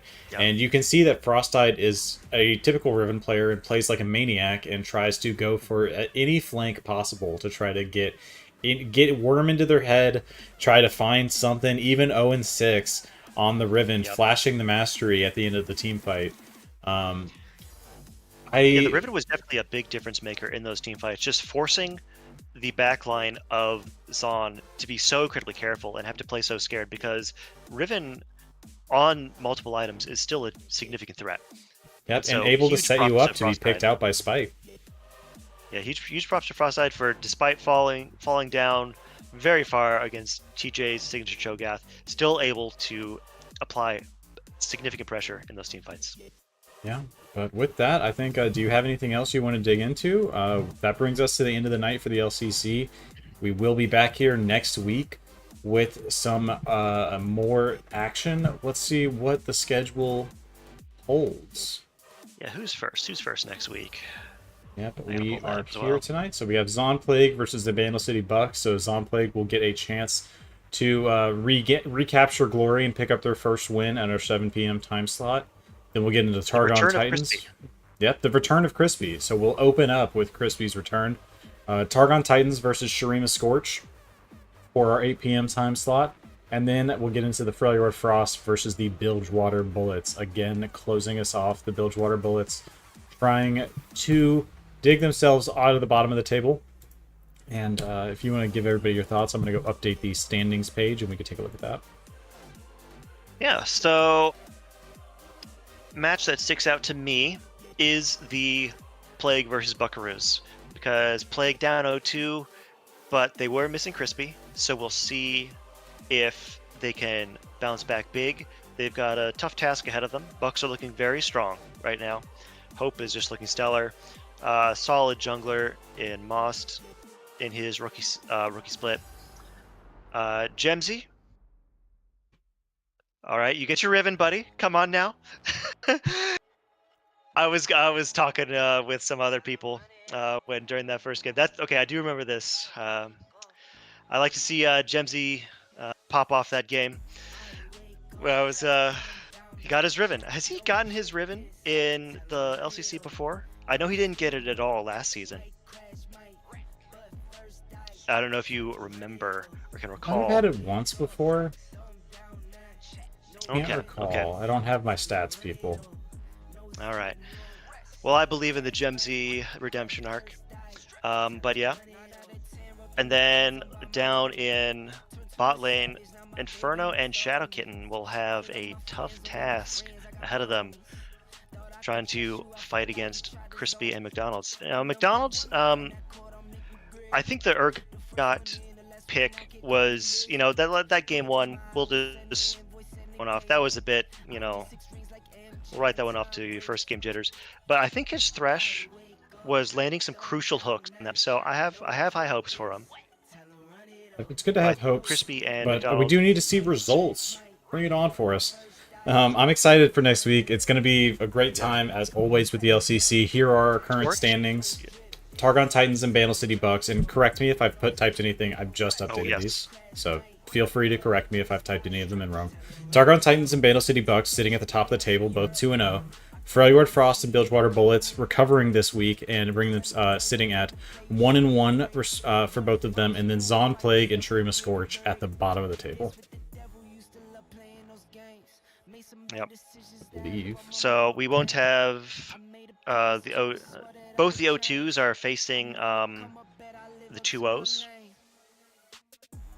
Yeah, so underdog Definitely tail going to be for looking next for week. bounces back.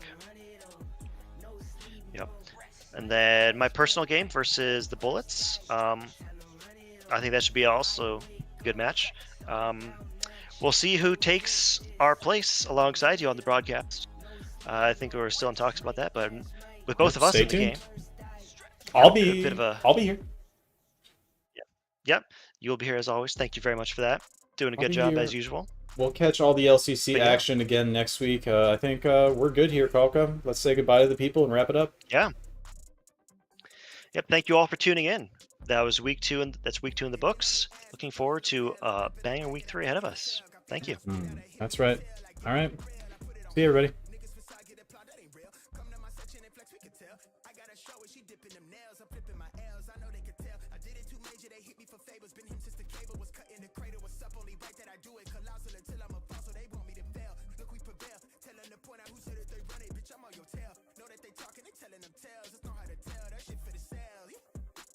They talk like they got it, but they need to stop it.